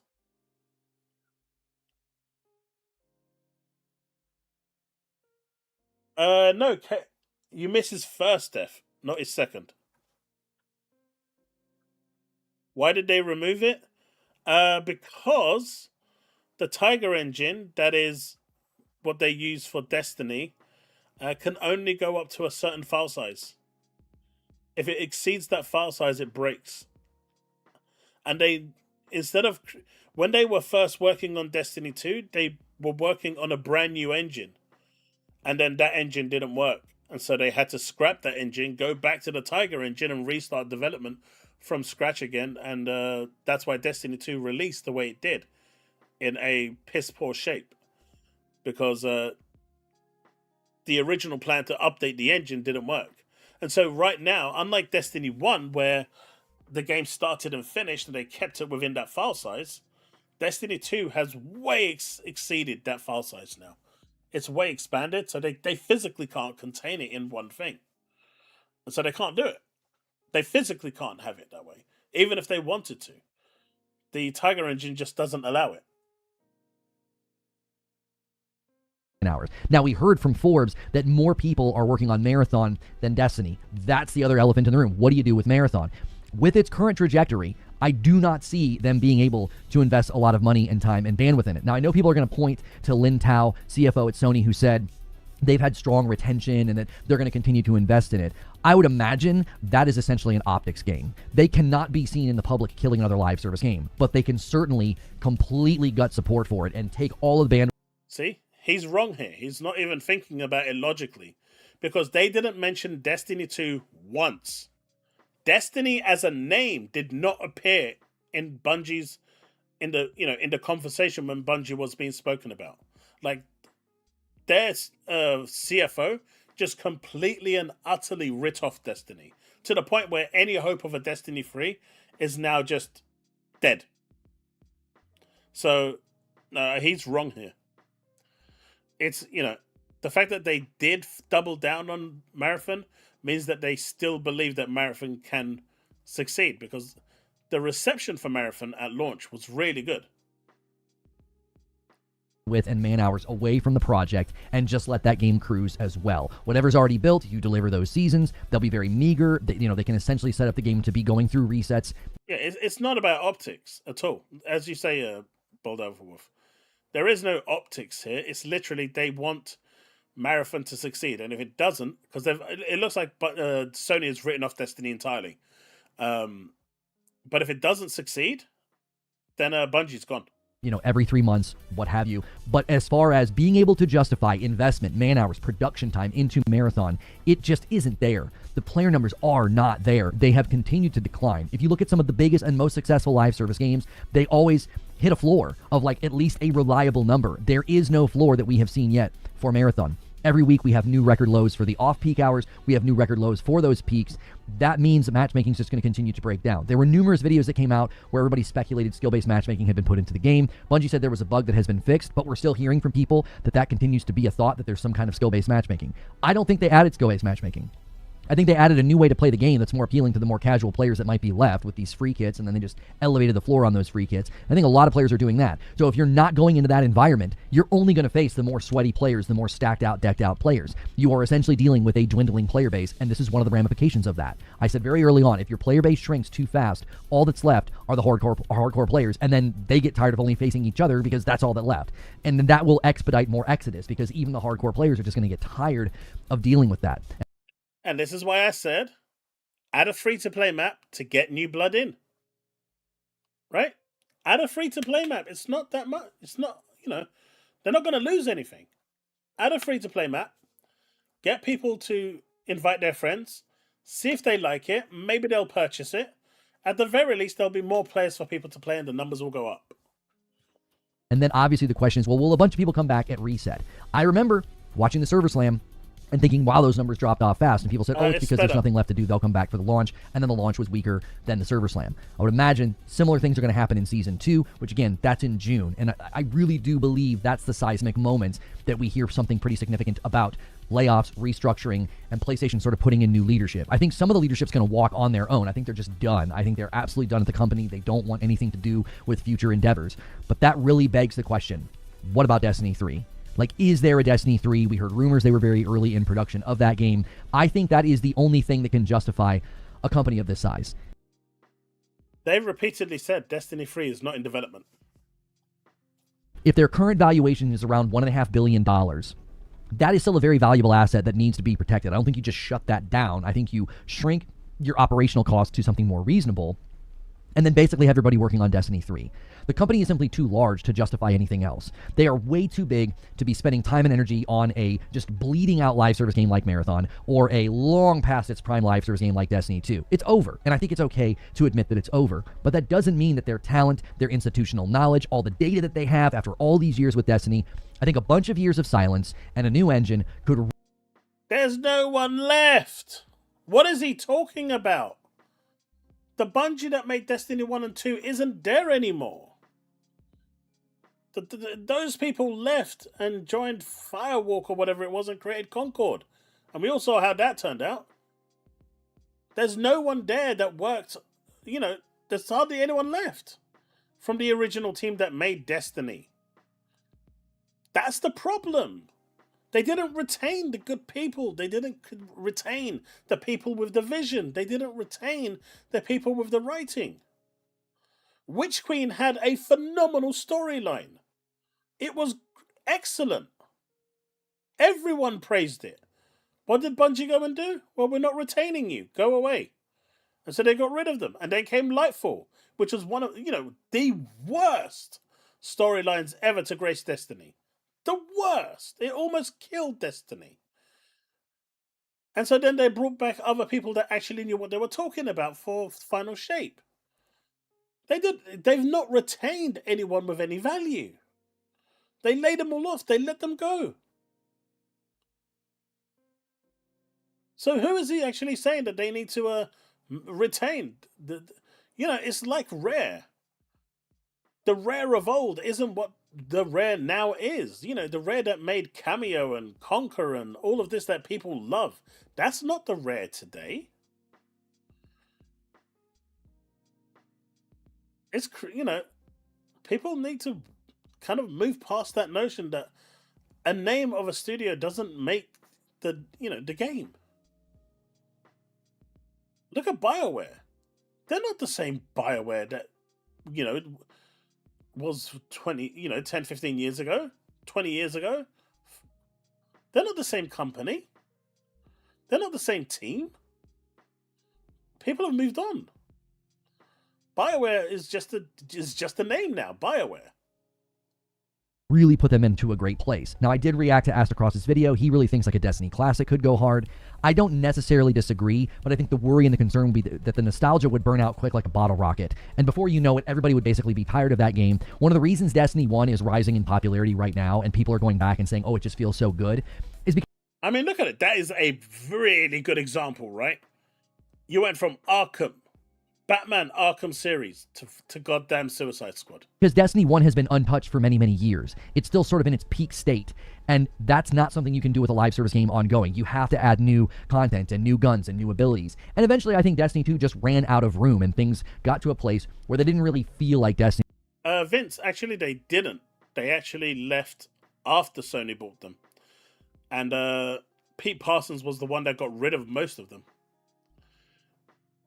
Now, Luke Smith and Mark Noseworthy were working on, I think it was called Destiny Payday, which was basically supposed to be a new Destiny, a new form of Destiny.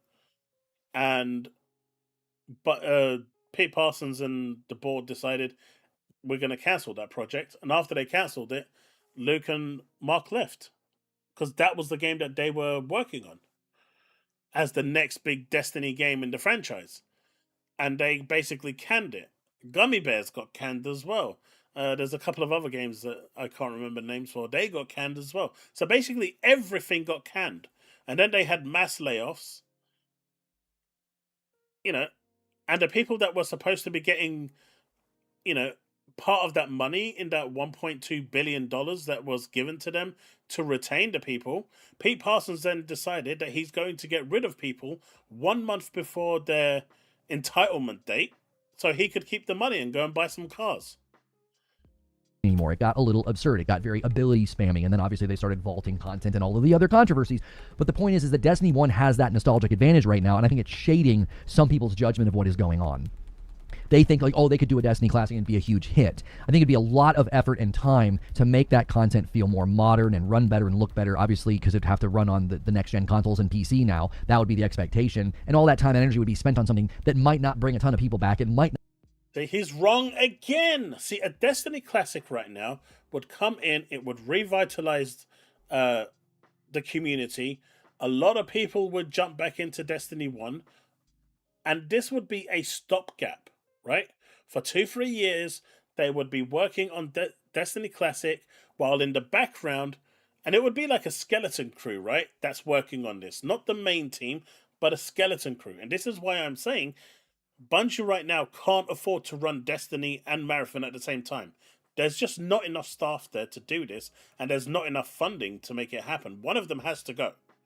And I think Marathon should go and Destiny should stay. But if they make a Destiny Classic, that will get all the people back that's, from the creative crew. Fans of the franchise will come back to Destiny to experience it at 60 FPS and replay it again. The raids in Destiny 1 were really damn good, right? People would come back, and while they're working on and releasing Destiny Classic, in the background for 2-3 years, they would be working on Destiny 3. So once Destiny 1 Classic kind of hits that point where people are done, bam! Destiny 3 announced, releasing this year. Instant win. Like, how can they not see this? Like, that is like 101, man. Come on, that would work. So he's wrong here. Not bring a bunch of revenue in, and I think people would get bored rather quickly. If they did that, it would need to be in service of continuing into like a Destiny 3, which that I think is their best shot. If they don't do that, I really don't know what this company can do right now to generate enough revenue and public interest to put things back into a place of power. They have been significantly devalued. We can't understate that. I think people remember like, oh, 3.6 billion and they've been devalued by about $1 billion. That's not that big of a deal. Well, no, their valuation was around 2.5. And that means that essentially their valuation has been cut in half. And hopefully that doesn't mean they cut the staff in half. That would be a lot of people. SIE has already absorbed like 250-something employees from the one round of layoffs, and then they absorbed a team, formed a new studio called LFG to work on that other incubation project. I believe it was Gummy Bear. So they've already absorbed operational... See, that Gummy Bear is gone. That's gone. ...costs and are shouldering that within their own sort of function as a company at SIE. I don't know if you can do that with like what they're around 800 employees, I think right now. I don't think you can do that with like 400 something employees. So it's worse than I think people realize. They think, oh, this is bad, buyer's remorse, Sony made a mistake.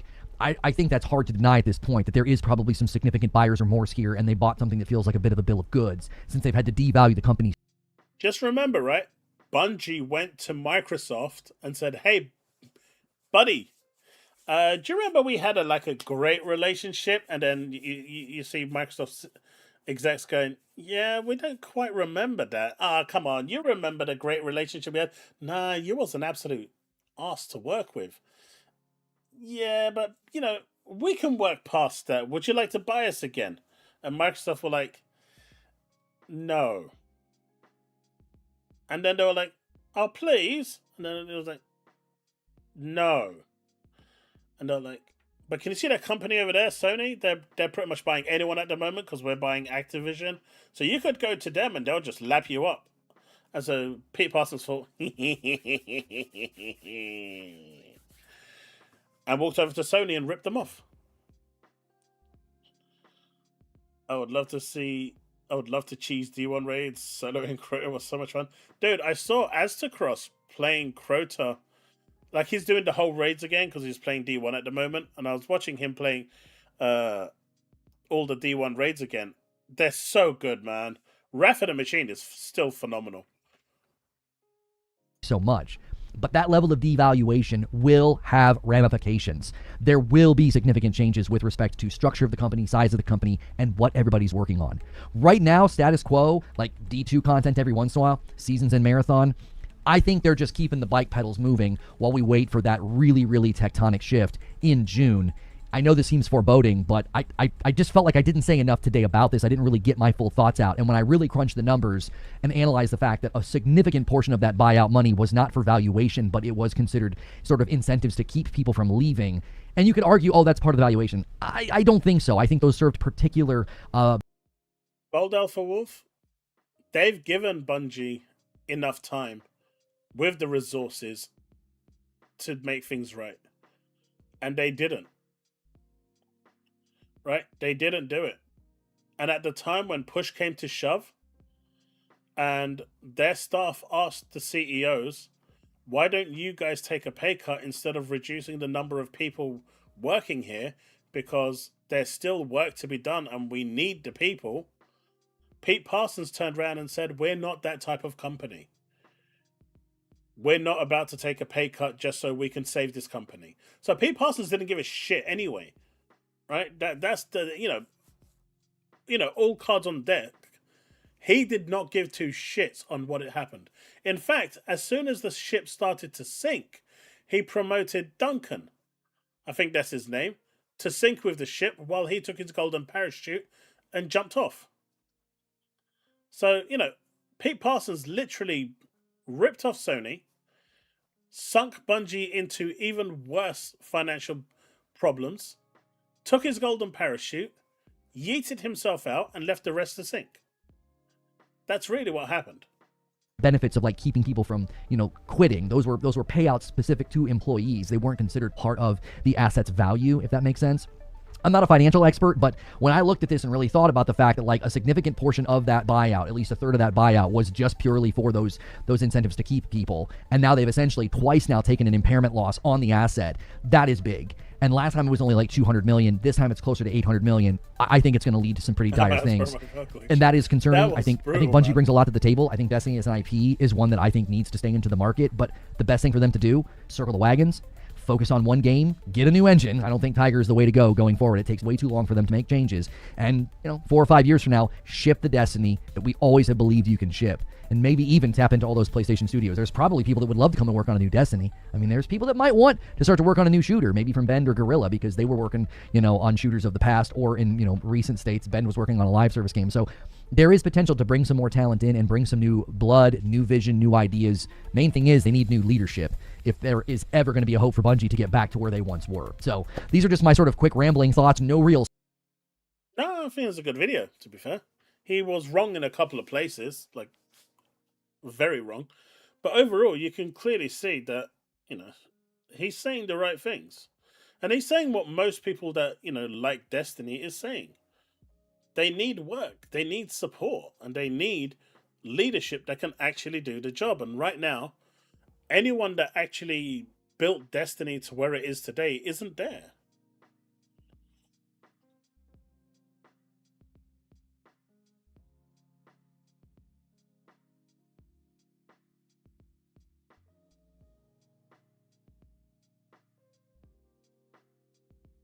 Yeah, but that exec, Pete Parsons, is the one that, sunk the ship. He's the one that went in and gutted all the stuff. It wasn't Sony.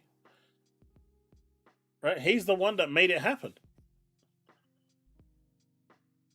If he actually made a profitable business and supported the funding that Sony was giving him with the, everything, they wouldn't be in this position. It's really sad for Bungie. And the worst part is, right? The absolute worst part. He is out there probably buying his third boat, right? Not giving a care in the world, while everyone else is losing their jobs. I mean, come on, man. The guy invited about 20, 30 people round to his house. And everyone was like really excited because this is the first time they're going to see, the CEO's house in all the years they've worked at Bungie, or all the time they've worked there. And he showed them off his new vintage car collection, with the bonus that he got, sign-on bonus that he got from the sale. He showed them all of that. And then all of those people he invited round received their marching orders the next day. Or is it a few days later? He basically invited them round to his house so he could show off his riches, because he knew that they were all going to be fired because he had already picked them. That's disgusting. And guess what? When leadership is in a revolving door, that's your opportunity to step up and put your to the grindstone. They'll just get rid of you, man. If you're just a normal dev, they'll tell you to go away. Dude, you've got big people like Luke Smith. We're talking the one that designed one of the greatest World of Warcraft raids. You got Mark Noseworthy, who is like one of the founders of Destiny. And they tried to fight against, to keep Project Payback in play and in development. And Pete said no. I need to cut costs, so that's going. And with those out the way, you guys don't have a role anymore. And so they left.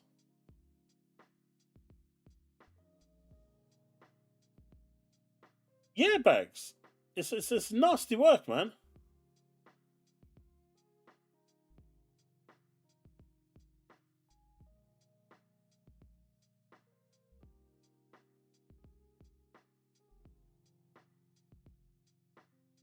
Like when I worked in the gaming industry, people were so scared to speak up to management because in the UK you only had 3 month contracts, right? You couldn't be employed permanent. You only had one chance of being employed on a full time salary contract, and that was once a year, and that was someone from Japan that would basically look at a list of names they've never met before, never spoken to before, close their eyes and go, okay, I pick him to be a permanent member of staff. I shit you not, that's pretty much how it worked. And many years, they'd just say, no, we're not doing anything, and they wouldn't even look at the names being presented. So everyone was stuck on like a 3 month contract. The amount of people I saw that were on visas to work and really good stuff, they couldn't get the contract, permanent contract, so they had to leave, or they were going to get deported.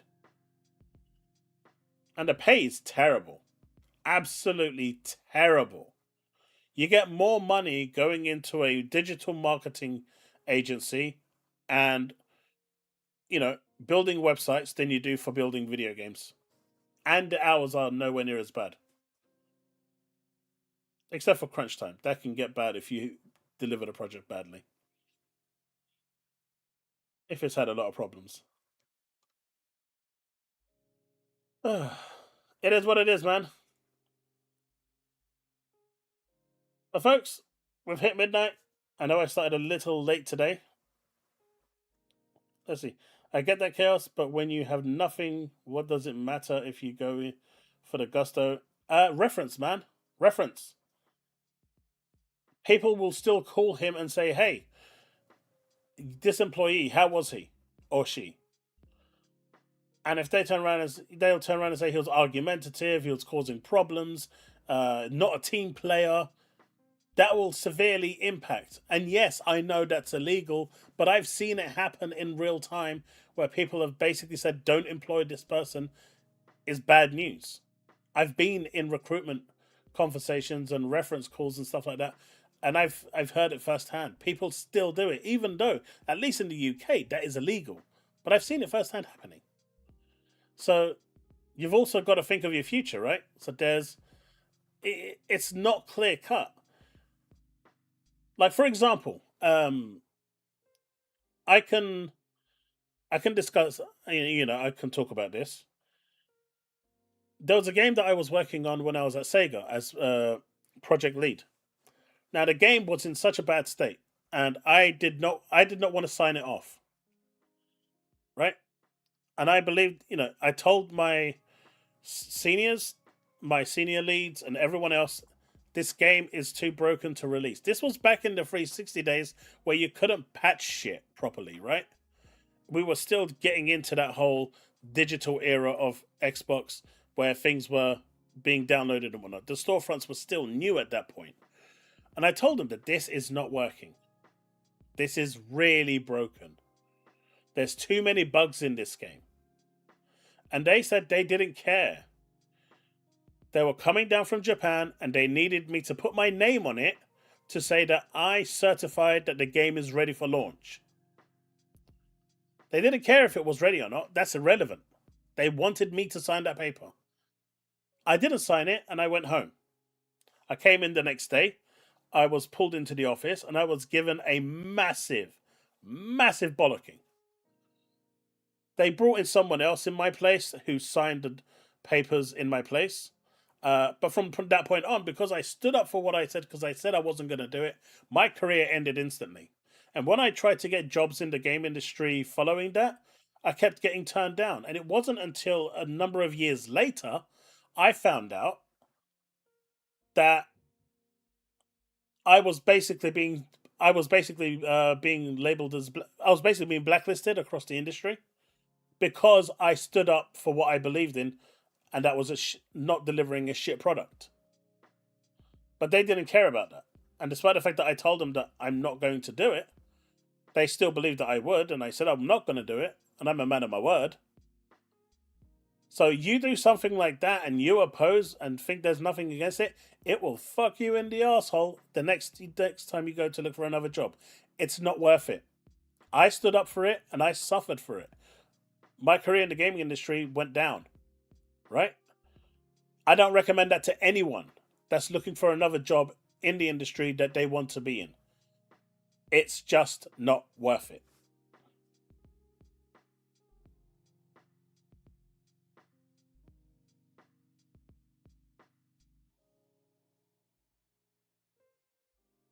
Not illegal.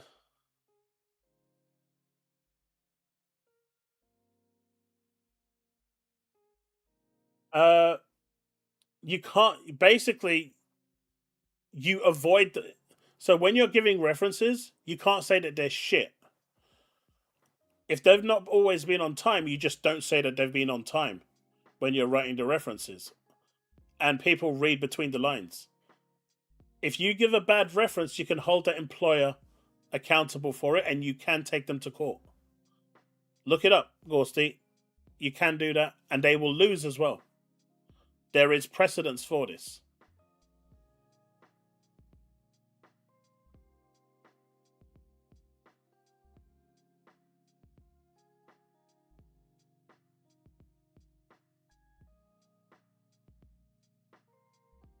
So, yeah, it doesn't just stop there. So, it is what it is.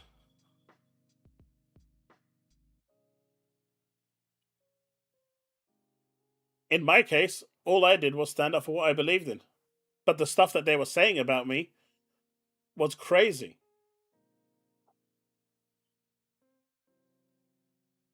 Hell, I found out that one of the people that was bad mouthing me to other potential publishers actually mistook me for someone else. And when they actually realized who I was, they'd been bad mouthing me for 3 years to other publishers when I was applying and getting rejected. And she was like, "Oh, I'm really sorry about that. I mistook you for someone else." And that was it. No repercussions, no nothing. The damage was done.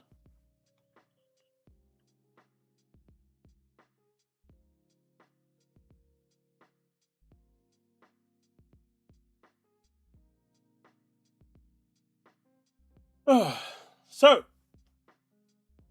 I don't know where I ended this out. So let's end on a good note. Tomorrow, I should be streaming over at my other YouTube channel. We're going to be doing a Let's Play. Not sure what I'm playing yet, so if you look in the description, I think it should be there. I'm not sure if I updated it correctly, but if I haven't updated the description and you haven't seen my other Let's Plays or the channel update video that I've released, the other YouTube channel where I do my streaming now for games is Chaos Lounge Gaming, and also at Twitch at Chaos Lounge _. So if you want to come hang out tomorrow and just chill out while we play some games, that's all great. If you don't, then keep an eye out for the next video, and I'll see you guys on Tuesday. That's pretty much it. Thanks so much for hanging out tonight. Here's one to Men of Honor Chaos. Hey, I appreciate that, Bold Alpha Wolf. I appreciate that. Thank you for the 2. Thank you for the 2. Shinzo, you are one of the weirdest people I've ever seen and had the privilege of meeting. And I say that in the nicest way possible.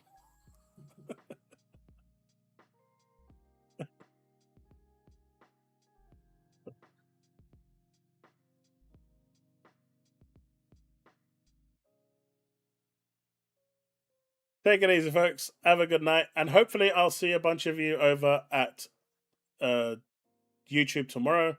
YouTube.com/at Chaos Lounge Gaming, or twitch.tv/Chaos Lounge _. In fact, feel free to go subscribe to and follow over both channels, and hit those bells so you get notified when I do go live. That way you don't miss anything. Peace out, folks. Have a good one. Remain legend.